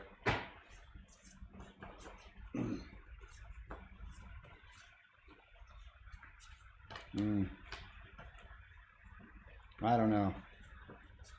It's gonna take me. Crap. I'll find them, you guys. But I put a ton of that stuff in my book, so if when that happens, you guys you'll see a lot of cool pictures.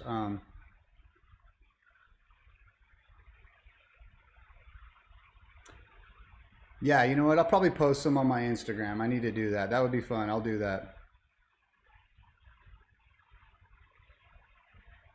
So that sticker, the guitar for Taste of Ink, I still have it. It's a 1992 Gibson Les Paul custom. That's the Mad magazine guy.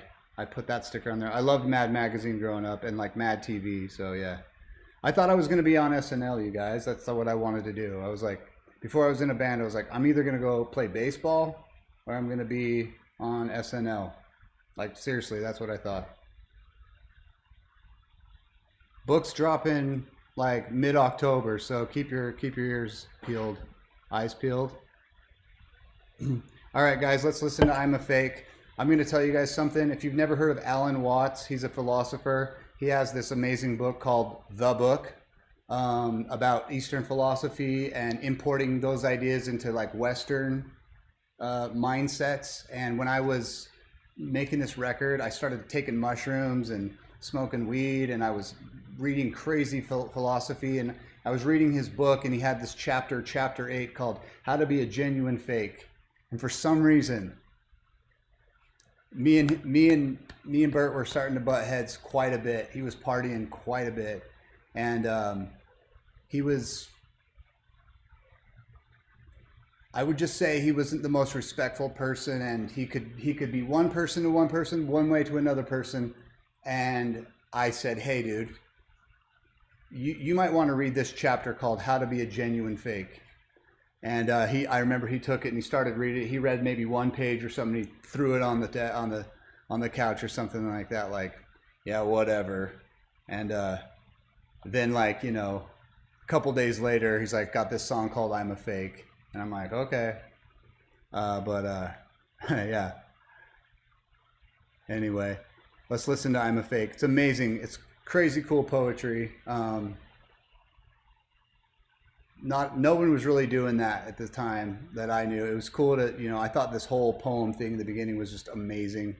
And this song comes in fucking hard.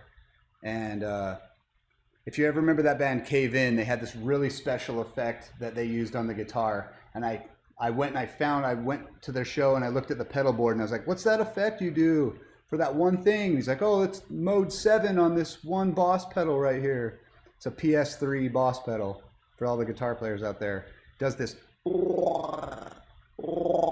kind of guitar sound. And I went and bought it because I wanted to put it in this song. So if you listen to the bridge, you'll hear it. There's an 808 and the guitar. I switched that on and it goes to this high octave, and when we tracked that, I was like, that is cool. So here we go. Here's I'm a Fake. Small, simple, safe price. I'm a nerd. Rise the wake and carry me with all of my regrets. This is not a small cut that scabs and dries and flakes and heals. And I am not afraid to die. I'm not afraid to bleed and fuck and fight. I want the pain of payment. What's left but a section of pygmy-sized cuts, much like a slew of 1,000 unwanted fucks. Would you be my little cut? Would you be my 1,000 fucks? And make Mark leaving space for the guilt to be liquid, to fill and spill over and under my thoughts. My sad, sorry, selfish cry out to the cutter. I'm cutting, trying to picture your black, broken heart. Love is not like anything, especially a fucking knife.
Definitely inspired by Nirvana.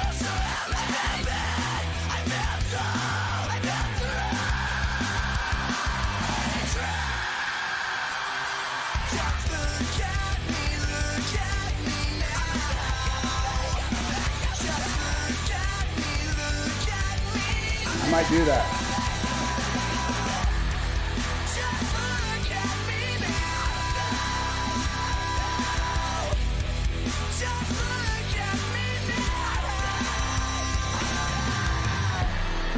Right here.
Love this noise right here.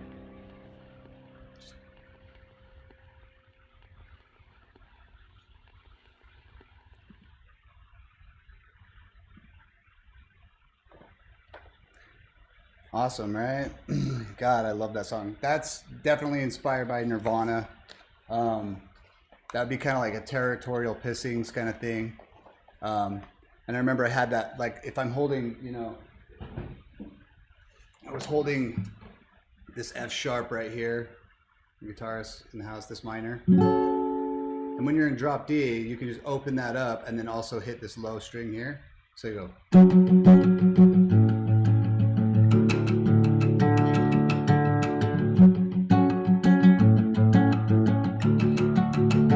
And then when it goes heavy, you just go drop it.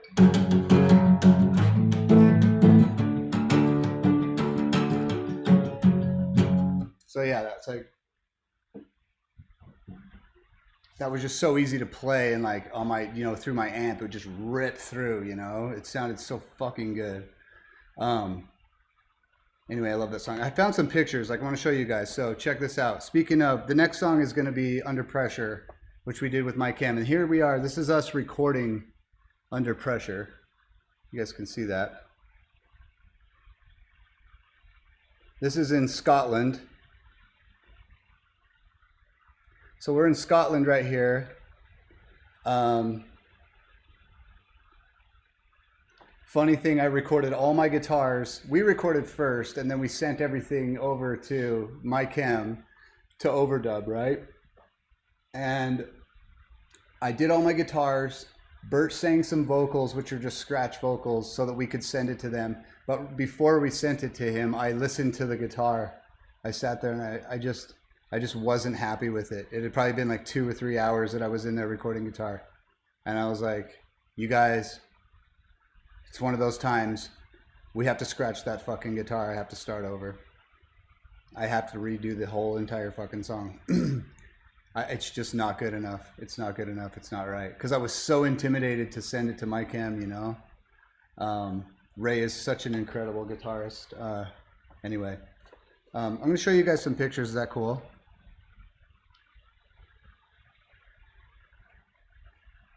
Here's this is recording in Love and Death. Here's Jeff laying down some bass. There's John, and Jeff's playing some really nice bass there. I don't really know. Here's all the, look at John's Pro Tools rig right here. That was like, I don't know, $50,000 back in the day.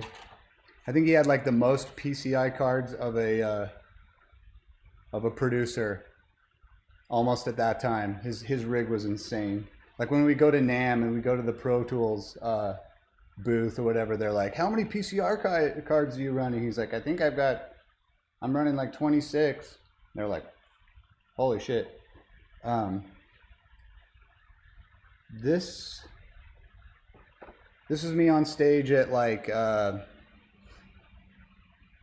think that's Brixton Arena theater in London. We sold that out 2 nights on In Love and Death tour.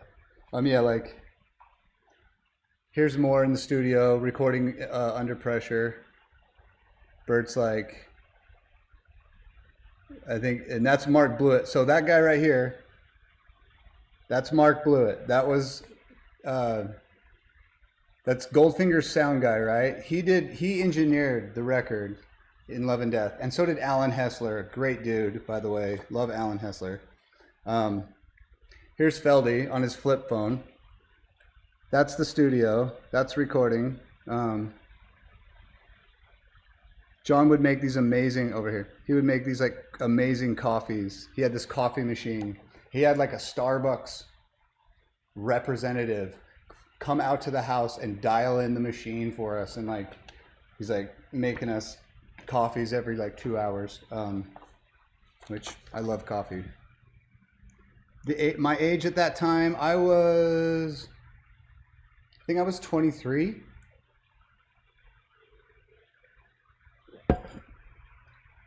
Yeah, Feldy's so cool, dude. Check this one out. Check me out in that beard. This is God, like, I just had no sense of, look at me. I've been inside for too long. That's recording every day for like 3 months. That's what I look like a damn ghost. And this guitar right here, for some reason I can't find that guitar. That guitar got either stolen from me or something. White Telecaster. It's one of my favorite guitars. I played it all over the record too. Like, kind of a, there's Brandon doing Under Pressure. He's doing the drums. Just doing some lo-fi stuff. Gosh, here.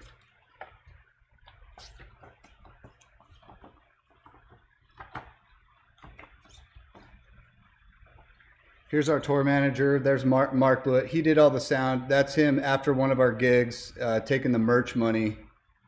I just love that shit. He's just got like $10,000 in his hand, just like no big deal.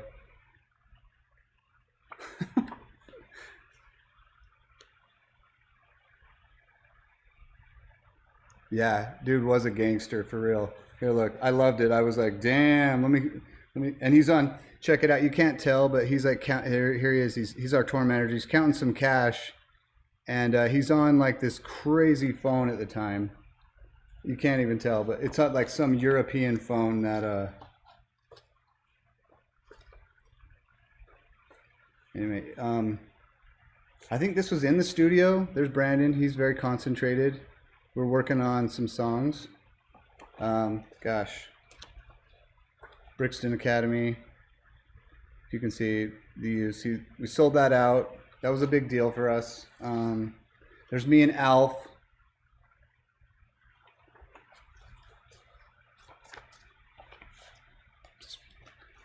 All right.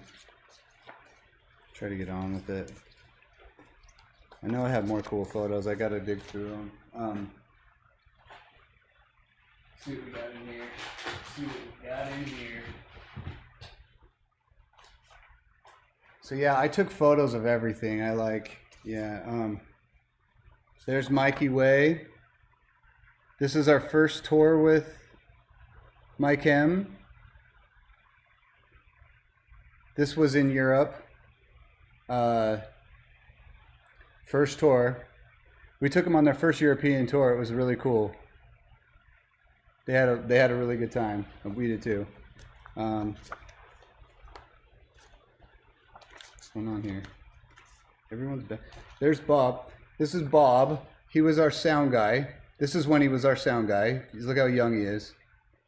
And then one night, Mike M's drummer whatever happened, I don't know. But the next day they're like, hey, we're taking your sound guy. He's going to be our drummer now.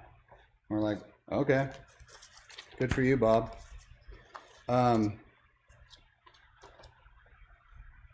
Check this one out. This is the early My Chem days, you guys. Check this out. Mikey's like, yo, look at Gerard, dude.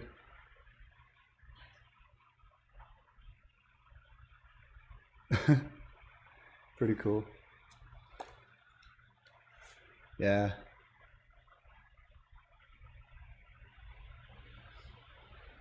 Yeah, why is he in black and white? He used to powder his face like a lot, and like they were like this vampire like biker band at first. It was really cool. I tried to make a music video for them like on this. I filmed them every night, but like here's Gerard. I just have, you know, I think that's in London. That's somewhere. That's like their first European. That's the first European show ever. You know, just crazy, crazy memories, crazy times. I have a lot of pictures of the band and like other people, not so many of me because like no one else had a camera. It seemed like.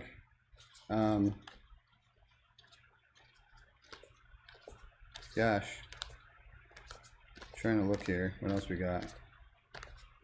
Yeah, there's Ray going off. Look at that shit. So I would just stand on the side stage and just film them and take pictures of them every single night. And I'm like, this band is going to blow up. These guys are so good. And you guys, I mean, this is before anything ever happened. I was like, yo, this band is like the Green Day of emo bands, you know? There's Ray. You know, this is just me practicing photography. What's that? Yeah, I still talk to Mikey quite a bit. He hit me up recently. Yeah. I haven't talked to those guys in a while though.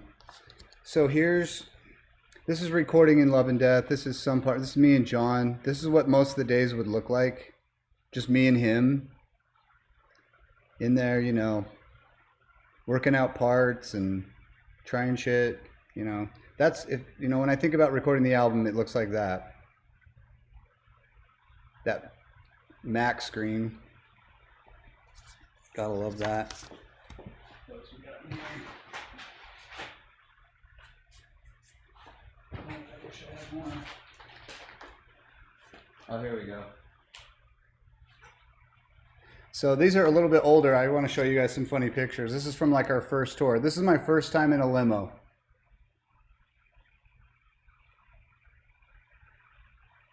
I think Bert took that picture, right? That was seriously going to TRL or something like that, right? And yeah, you know what? That's like right after 9/11, by the way. Me and Bert just like walking around New York. That's Jen from Island Records. She was one of our friends. She's really cool. See here. Nope, can't show you that one.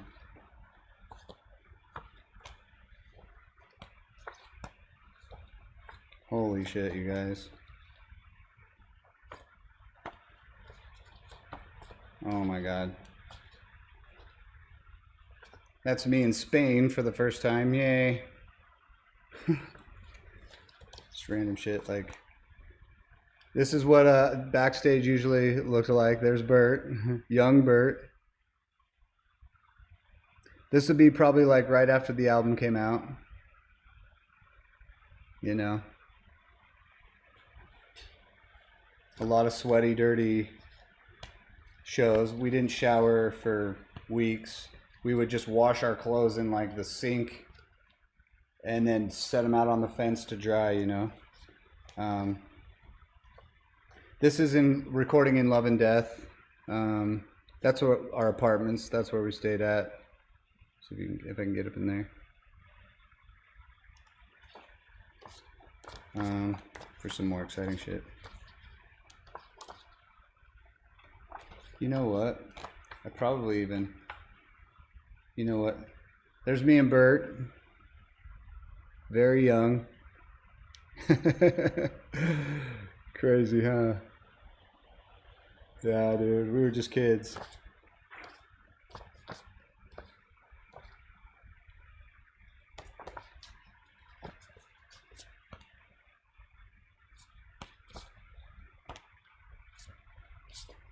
You know what? I wonder if I open up in here. Probably got some in here. All right, I want to show you guys something right now for anybody who's still in here, and then we're gonna listen to the last song. We're gonna listen to Under Pressure. I know there's so much I wish I could show you, but I want to show you guys something kind of cool. There's one. First of all, I have this is my album that I'm putting out in a couple weeks called I Digress. It's an EP, and I'm really proud of this. I'm actually shooting a music video for it tomorrow. I spent all day building the set today with my good friend, and but I want to show you guys something really special to me. I'm gonna put this out in a couple weeks, but this is my book. It's called A Book Full of Sharp Objects, as you can tell. And I spent a lot of time working on this, and I'm really proud of this. When I left the band, this was my way of going through my memories and really healing from a lot of stuff that happened, stuff that I stayed quiet about. You know, I guess it's really no surprise. It's not like, I think everybody kind of knows that drugs and alcohol crept into the used camp, and Bert was, you know, certainly struggled with that for a long time. And that had a ripple effect on a lot of people, but I would say for a fact, me the most. God, I can barely talk about it. It was really difficult to deal with that. I had to watch the darkest side of him come out and deal with it and have it come out at me, and it was either stand up and watch my entire life go up in flames, leave the band. So I really just shut my mouth and sat on my hands and said, all right, whatever, you know, you're gonna drive. But I metaphorically pretty much had my hand on the wheel the entire time. Anyway, this book represents my healing and my taking my life back, and how music, it's more than that. It's about how playing guitar saved my life, and how music took me around the world, and I met so many fucking awesome people. I want to show you guys what's inside of here. This is just a prototype that I made for myself, but I've got like all my photos.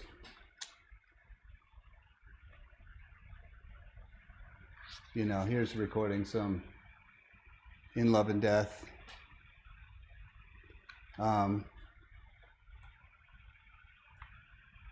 There's just all kinds of stuff. All my Polaroids. All kinds of just amazing art. I just mashed it all together, you know, over the years. Just days when I didn't know what to do or how to process my feelings, I would just grab my photographs and throw them on a scanner and take it on Photoshop and draw on it and scribble on it, and I would cry, you know, I would get mad, but then I'd realize, like, you know, I loved playing shows, I loved playing music, but the 23 other hours out of the day were a nightmare for me, and I just couldn't take it anymore. And so it's all worth it, you know. And where I am now, I'm a stronger, better person. And yeah, not to go in too much about it, but yeah, I'm really proud of it, and I'm happy to share it with the world. And I wanted to make something artistic that people fans of the Used would love. You know, like I wanted it to be just something awesome and just give everything I could into a book and say, hey, here you go. You know, if there's nothing left for me, here's what it is. You know, so yeah. Anyway, I digress. Yeah, let me see if I wasn't looking at you guys. I wasn't really looking at the chat here, but I'm gonna do signed copies, absolutely. I'm gonna put everybody's name in the book too. Like if you want to pre-order it or whatever, I'm gonna do a Kickstarter. I think it just seems the easy. I've done it before, and it's super easy for me to understand and do. So you can get my album and the book together as one, you know, and I'll sign and do it. I'm not gonna do CDs, but the reason I want to do tapes is because growing up, that's how I made all my music. I put it on, I demoed everything. All the Used demos were all done on tape. And that's how I would make a copy and I'd share it, you know, before the internet, you know, I could pass it out to my friends. It was super easy, you know, so that was really important to me. So I like tape cassettes. I like to collect them. I'm not like always putting on a cassette, but I like to, it's small enough to kind of put on the shelf or whatever. And, you know, the book is really like, this isn't like a book that you have to read front to back. This is a book where you can read a chapter or two and, you know, put it down and, you know, check out some cool art. You can leave it in the bathroom. You can set it on it's a coffee table book. It's kind of everything, you know. I didn't want it to be this dense, crazy, you know, novel of a memoir. I just wanted to put the exciting and, you know, important things in there, and that's really it. So yeah.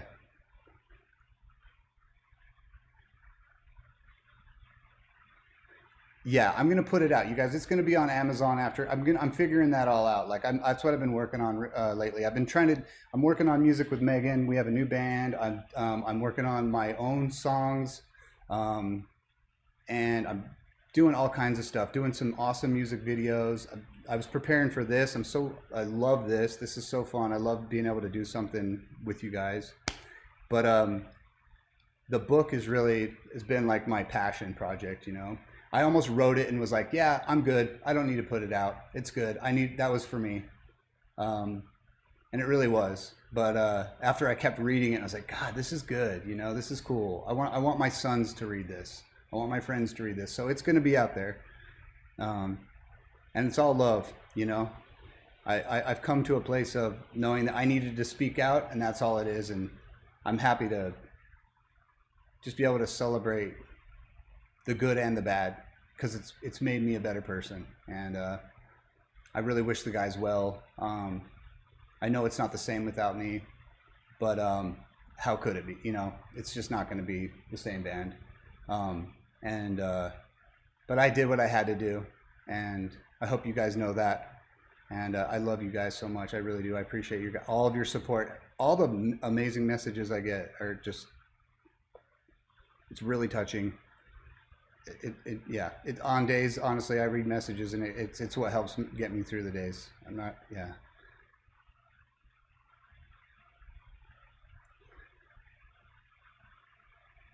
I want to get to some of you guys' questions now. Do you guys want to listen to Under Pressure, or what should we do? Do you guys want to do some questions? Like,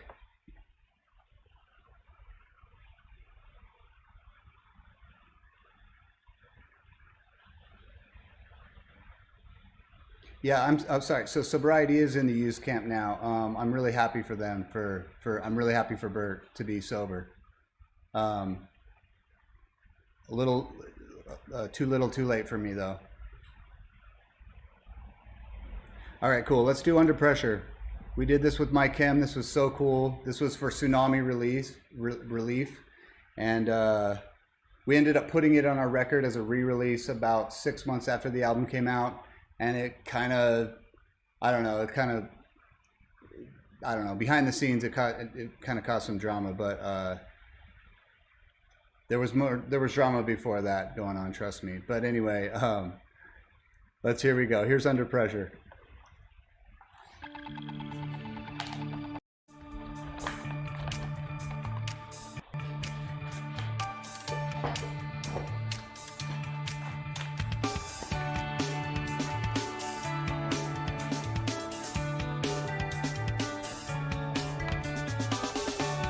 haven't heard this in forever.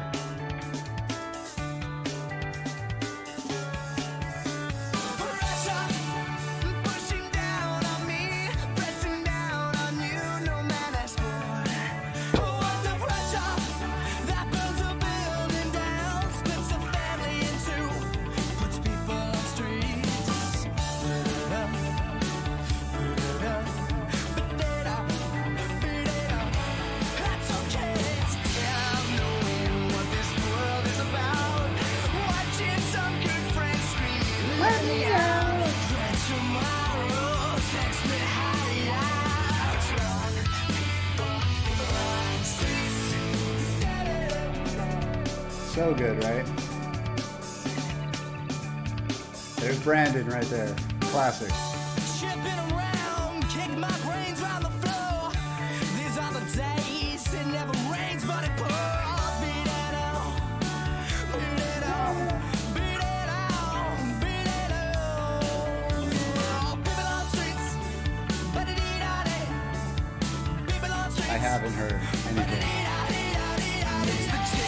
What this world is about. Watching some good friends scream, let me out. Pray tomorrow. Takes Cool. me high, high. Yeah. I love you guys. I'm just reading the chat. I love this. You guys, you're so sweet. Thank you so much. From now, like a blind man, sat on a fence, but it don't work. Keep coming up with love, but it's so slashed and torn.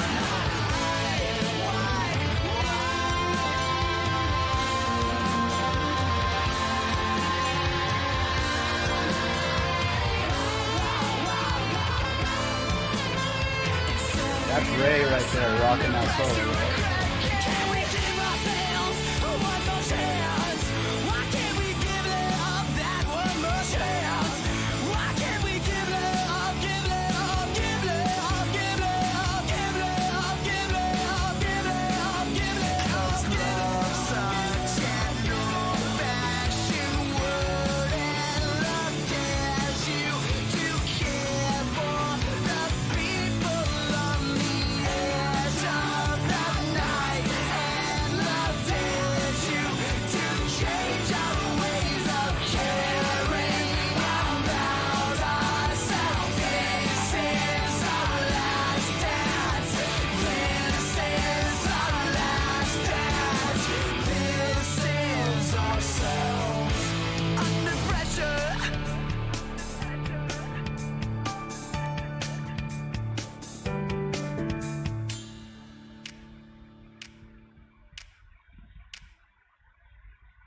I love it. You guys, check this shit out. This is our first tape. This is our demo tape right here. We were called Used. That's what we were handing around. That's when we got everything happened, dude. When we met John, all of that. I have some great photos in here. This photo became the cover for my single that I just put out. God, I'm looking for some cool ones.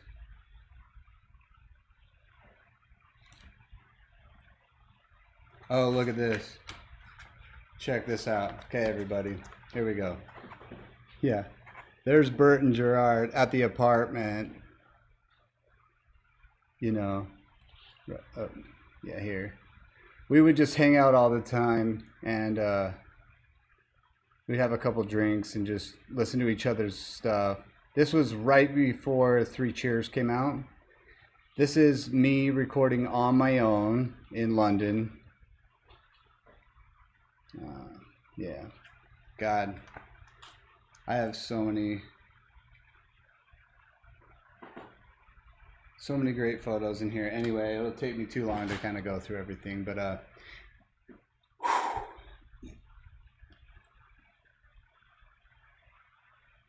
I'd love to answer any questions if you guys want to hit me with some stuff. I'm so grateful to be here. Thank you guys so much. It's amazing to listen to all this music and be here with you, all you guys. Yes, I want to do a guitar playthrough of the songs for sure. I'll try to do that. I'm thinking I will do another stream. I'm not sure when. Like maybe I think I'll do something when my book does come out and I drop my album. So maybe like maybe when should I do it? I should do it again. Like I just learned a lot doing this. I'm just in my garage right now, and it was really fun to set this up and do this. So next weekend, what would be good? Like what should I do? I don't know. I'm really open to it. I'd actually kind of want to know what you guys would like. I feel like the used fans, like there's a lot that there just could be done, like that would be fun, you know, and like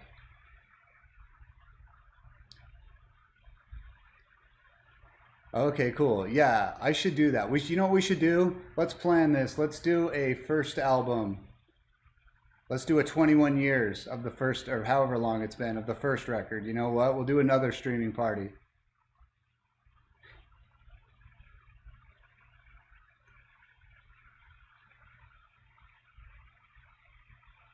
I have so many more stories to tell you guys, like so many things, you know, like of like how everything started, the first record, recording this album, you know, how touring happened, everything got so big and so crazy, and like, you know, like just how things kind of went south for a while, you know, what happened with us and Brandon, and ironically, I have to say, you know, this is the last album with Brandon, and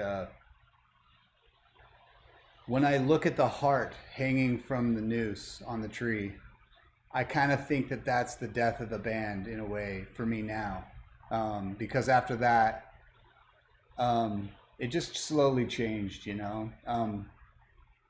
We had to keep it going, and it was my, you know, I love the Used like with every breath of my being. That it's my baby. I put everything into every single note, you know, every damn note. And I just being in a band and rocking was like my dream. It still is, you know. I love it. And but something changed after that big time. And when Brandon exited, you know, the band really, I don't think we really fully recovered. The music industry also fell apart, and a lot of things maybe got in the way. Alcohol addiction, as you can see, and you can tell if you look back at photographs and stuff, you can see that we were touring a lot, and it took a big toll on us, and we never took a break. So that's why in like 2015, when I'm like, yo, look, I need to take a break. Things need to either change or, you know, whatever. And that wasn't going to happen. And I had held on for way too long, and I just couldn't do it any longer. My resentments they were just choking me to death. So yeah, but when I see the heart noose, I still think I'm like, that was kind of it, you know. Yeah, it's kind of hard to talk about.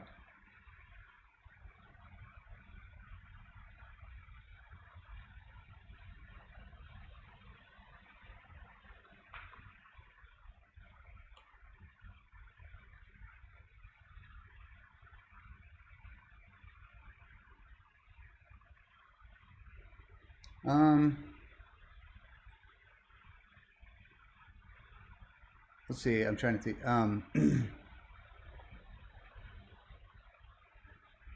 Short bus special. When you say meet and greets towards the end were obvious to us fans, yeah,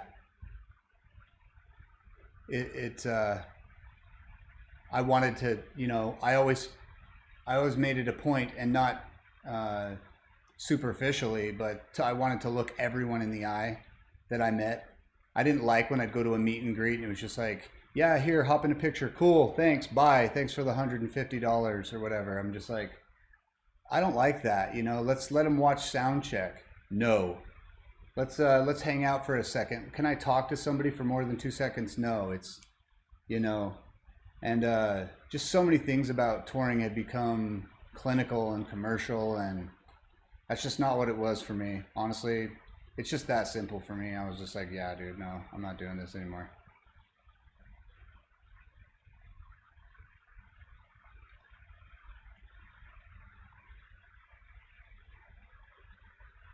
Yeah.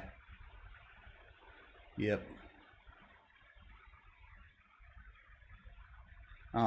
Hey, Luplucker, I remember that scrapbook. I think I might have that still. I have all my stuff that all the fans gave me. You guys, at the end of the tour, like the day before tour, I would box all that stuff up. And I got to be honest, like there were lots of things that were given to other members of the band that ended up just kind of like over here and like on the floor and stuff. And I would pick all that stuff up, like honestly, and put it in a box and ship it home. And like so many letters, you know, that were just going to get thrown away, and artwork that was going to get thrown away. And I look at it now and it's just beautiful. I put that all in my book, by the way. And anyway, yeah, like all that stuff means so much to me. So thank you for mentioning that. I love seeing the old all the fan letters and stuff. We were all kind of partying. But yeah, not, yeah.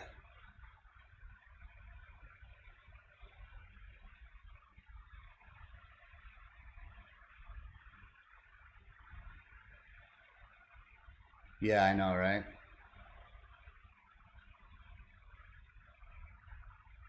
I don't really know. Falling in reverse. I don't really follow. I don't really follow a lot of the scene, I guess, of music that's going on. I I see I see it here and there, and I talk some people still hit me up and we have chats and stuff like that, but I don't really. I honestly don't follow it that much. I really I'm kind of into the jam band scene. um, yeah, I want to do. We should do a listening party for all the albums. I think that'd actually be really cool. Maybe we could do it like I actually kind of think it would be fun to do it like every Friday the 13th because they come so just kind of randomly through the year. That would be kind of cool, right? I'm gonna do that. Yeah, dude. Shallow Believer. Let's talk about that. Shallow Believer was the that was where all the B-sides for like In Love and Death and Lies for the Liars kind of ended up. And man, that's one of my favorite albums. And it never got released physically until like 2014 or something or whenever. But man, that what I actually wanted to do, and I think this would be so cool, is like I want to play a show and do like, you know, one set is just like the first two records, and then the second set, and I'm talking every song, and the second set is like, a mixture of all the later stuff, something like that, or switch it around, but something just like that. Just give everybody like 30, maybe 30 songs. Into My Web, yeah, that song's rad, right? That one's really cool. That one didn't make the record, but yeah, it was on Shallow Believer, yeah. Yo, dude, Tunnel, that was a cool one. We recorded that in a tunnel. If you guys want to get on Google Maps, you can go to the St. Regis Hotel in, um, it's down in like Laguna, California. And if you look behind the golf course right before the beach, there's this weird tunnel that you can take the golf carts through. And we put a mic on one end and I was at the other end with we ended up having to like overdub it because it sounded so far away and it was weird, but yeah, that was a cool song. I love Tunnel. That's one of my favorite songs.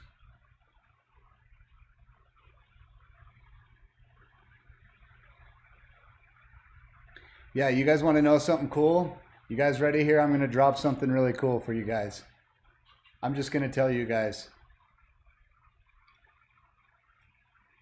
Okay, hey Noel, you guys did go to the tunnel, huh? Yeah, you guys text me and you're like, yeah.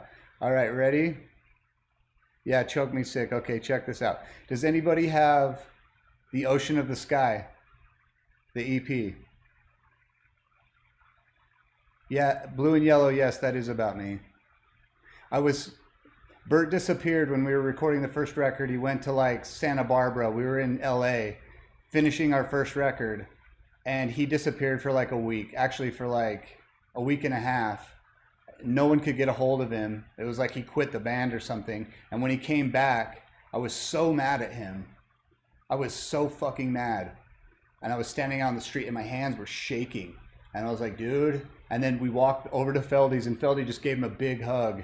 And I was like, listen, dude, it's important that you're here and we all care about you. And it was like getting a hug from our dad, you know, like it was amazing. And it was just a special moment. But I think, you know, I could tell by the way your hands were shaking.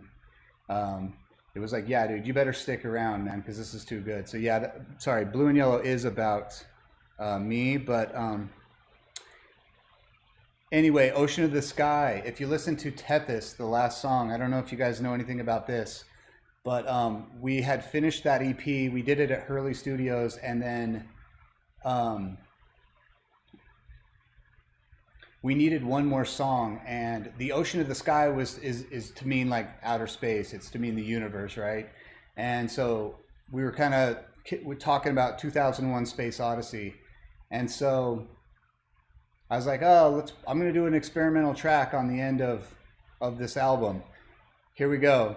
So if you take 2001 Space Odyssey and you go to literally 20 minutes and 1 second from the end of the movie, from the end of the film, if you go to the end and come back in 20 minutes and 1 second, so 2001, and you hit play, it will line up to Tethys. I've never told anybody before, so if you want to check that out, you can. I wanted to do one of those, you know, Wizard of Oz and Dark Side of the Moon kind of things, so I'm telling you now because no one's ever going to know unless I tell them, so yeah, check that out. And by the way, I recorded that whole entire track, the whole Tethys track. I did it in one night. I started at 9 p.m. and I finished at 6 a.m. My computer crashed twice. Anyway, and I sent it in at like 9 in the morning. I did just like a digital mastering on it, sent it in at 9 in the morning. We had everything done, and the album was like mixed and done the next day. It was weird. It was crazy. Yeah, it was fucking amazing.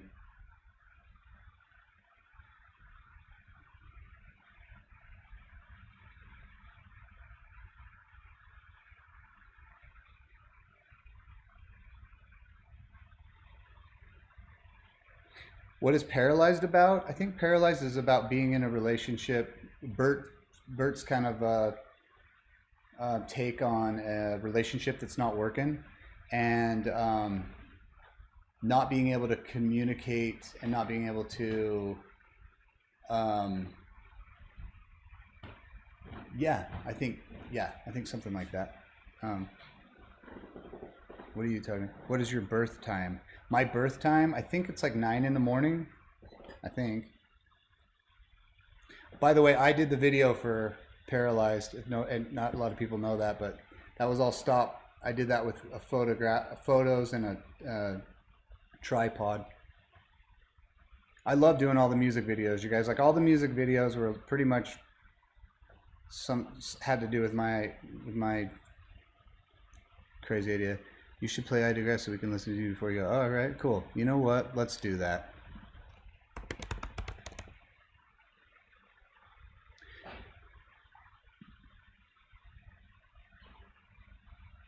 You guys are awesome. Oh yeah, what about quesadilla? You guys like that? Okay, so let's start again, okay? Okay, so do you know where the chorus is? John took that and went quesadilla, boof. That was fun. We were having fun like late night, like 2 a.m. in the studio. We were burned out, so we did that song. Yeah, quesadilla. All right, guys, we're going to listen to I Digress. We're listening to my new song, and then I'll do a couple more questions, and then we're out of here, okay? I don't want to burn us out. Here we go. Here's I Digress. This is my song I just put out a couple weeks ago. I got 2 or 3 more I'll be putting out before Christmas, so here we go. Check it out.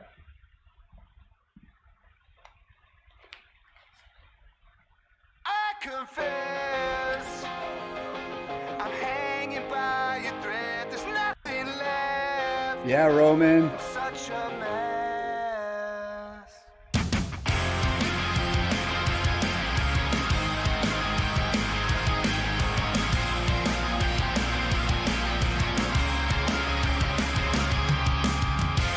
Not much here to tell. I cry myself to sleep.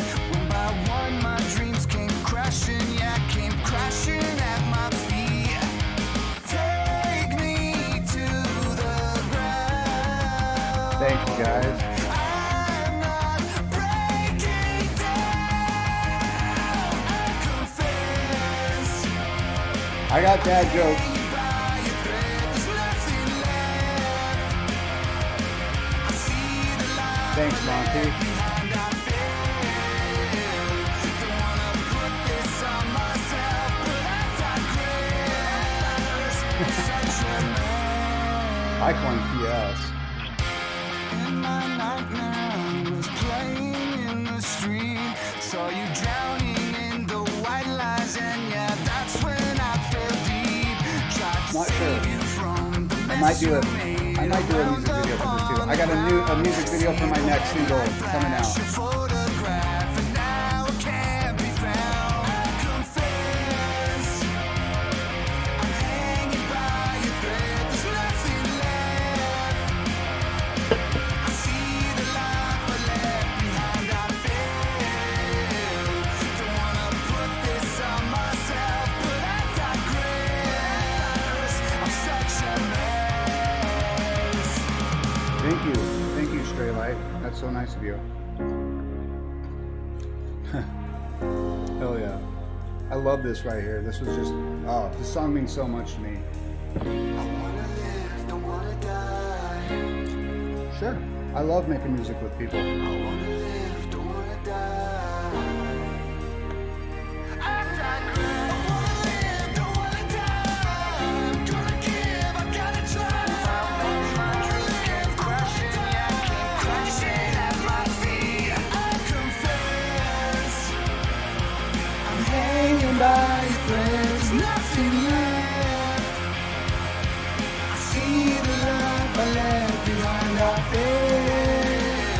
Don't wanna put this on myself, but I digress. I'm such a mess.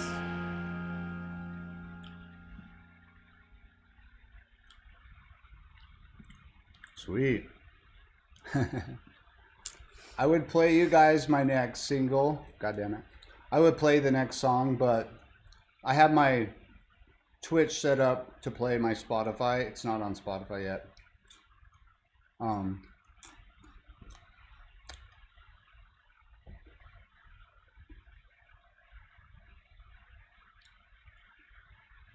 Yeah, that was my first song. So that song, I think, I want to explain that one. I wrote that song. That song came out of me like effortlessly. I had demoed it with my friend Joel, and it was kind of a mess, no pun intended. But as I started working on it, I have a friend of mine, his name's Stetson. He's in a band called Living in Fiction. And that's who I work with here in Utah on a lot of stuff. But I was going through a hard time where someone I'm really close with, someone I love, was basically facing a really, really dark depression every day, like suicide thoughts every day. And no matter what I tried to do, there was just really nothing that I could do. And I couldn't help but try to fix the situation. And there's just nothing that I could do. And it was bringing me down so much. And I was like, I want to live. I don't want to die. And I can't live like this. I need you to go get help. I need to live. I've actually been around, and speaking of the used, with a personality that is focused on negativity, death, and a person who's dark and manipulative and, just deceitful, and it's exhausting, and it's just the opposite of my energy. And I'm the lyric "hanging by your thread" means like you want to kill yourself, but you're actually killing me. It's killing me to sit here and watch you want to die. And I just couldn't take it anymore. So I was like, yo, dude, I'm trying to explain this. I'm trying to tell you. And it's just blah, blah, blah, blah, blah, blah, blah. It's like, I digress. I'm done. I'm done talking. I'm a mess, you know? So that's kind of where that song came out of, you know, wanting to help someone who's in depression, but they don't want to help themselves, you know? You know what I'm talking about? Shit. Yeah, exactly. You got to have those boundaries. You guys know what I'm talking about, right? There's someone, oh God, it's so draining. It's really hard. And I empathize with everyone who struggles with that. And I also I empathize with the people who are around those people. Not just the people who want to kill themselves, but the people who it affects, you know? Jesus. It doesn't get mentioned, and it's just so hard. I mean, that's honestly another reason why I stepped away from the band. I can't. There's just some people, I just can't deal with this shit. Yeah, exactly. I don't mean any negativity by it. It's just you got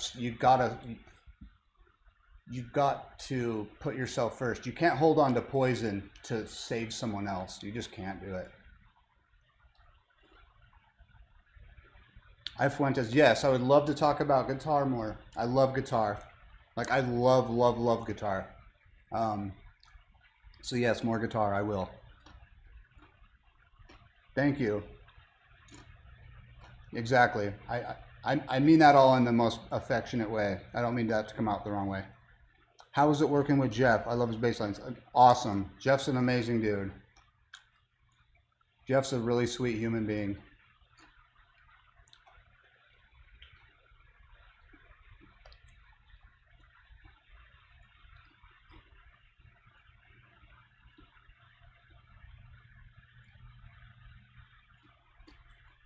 The birth DVD was overdubbed later. No, I don't think so. You know what? We might have fixed a couple things on there. On that, are you talking about the birth DVD, the live? I think we actually had to redo some bass.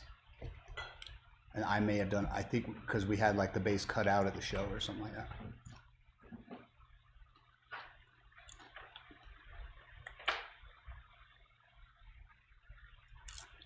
Awesome. Well, shit, guys, it's getting late. This has been amazing. Yeah, Dano, I'm so glad you were there too, brother.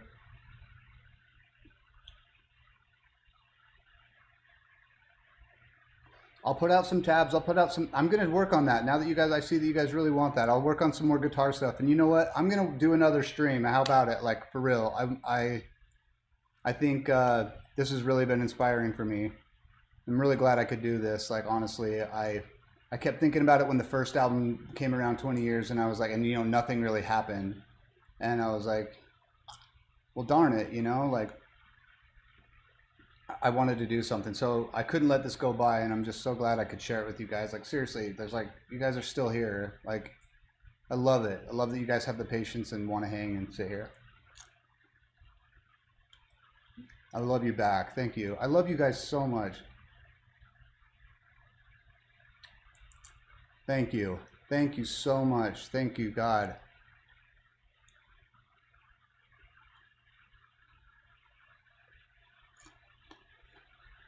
This has been therapy for me, honestly. This has been really, really awesome for me. And I'm so happy to see your comments. This has been something special. I hope I can make it fun and at least give you guys some insights on the songs and some cool tidbits about how it all happened and everything.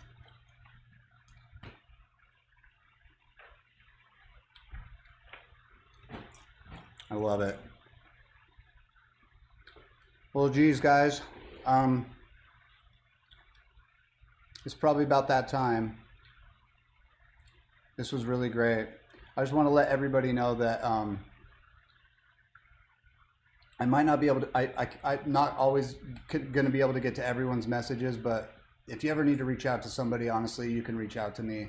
I will read it, and I will try my best to get back to you. You can hit me up on Instagram. But I really want to say, if you need somebody just to reach out to, you can reach out to me. Sometimes just saying it or writing it to someone can really help a lot. And I honestly, that resonates with me a lot. I think that's what inspired me to write my book. I needed to write it down. I needed somebody to talk to, and it seemed like very few people, besides my wife and really dear friends who I didn't want to lay my entire life on all the time. There was no one to listen, it seemed like. But I have to say, the music that I've been able to make and the connection I've made with so many people, it resonates with me. And from my beginnings and where I've come from and what kind of family life and life that I had, you know, it's not easy, you know. It's not just like a perfect from the outside in, you know. Life's hard and it's real, and I think it's important to set boundaries and stand up for yourself, to look people in the eye, to tell them you love them, and to listen to them. And sometimes people, they might need your sympathy and not solutions. You don't need to offer it up. You just need to listen and validate their experience, you know. And it's unfortunate for people that that doesn't happen for them. And I just want you to know, like, I'm at least here for you to talk to, say what you need to say. Anyway,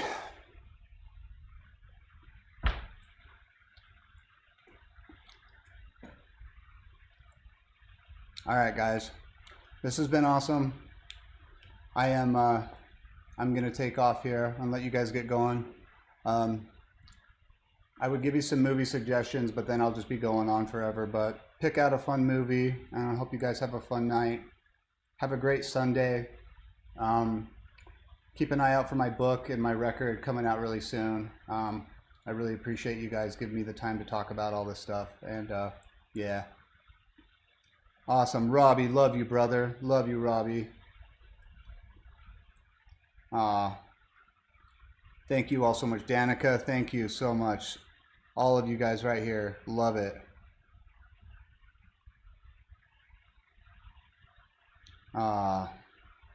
All the best to you guys. Love you guys so much. Take care, all right? And I'll see you soon. Peace.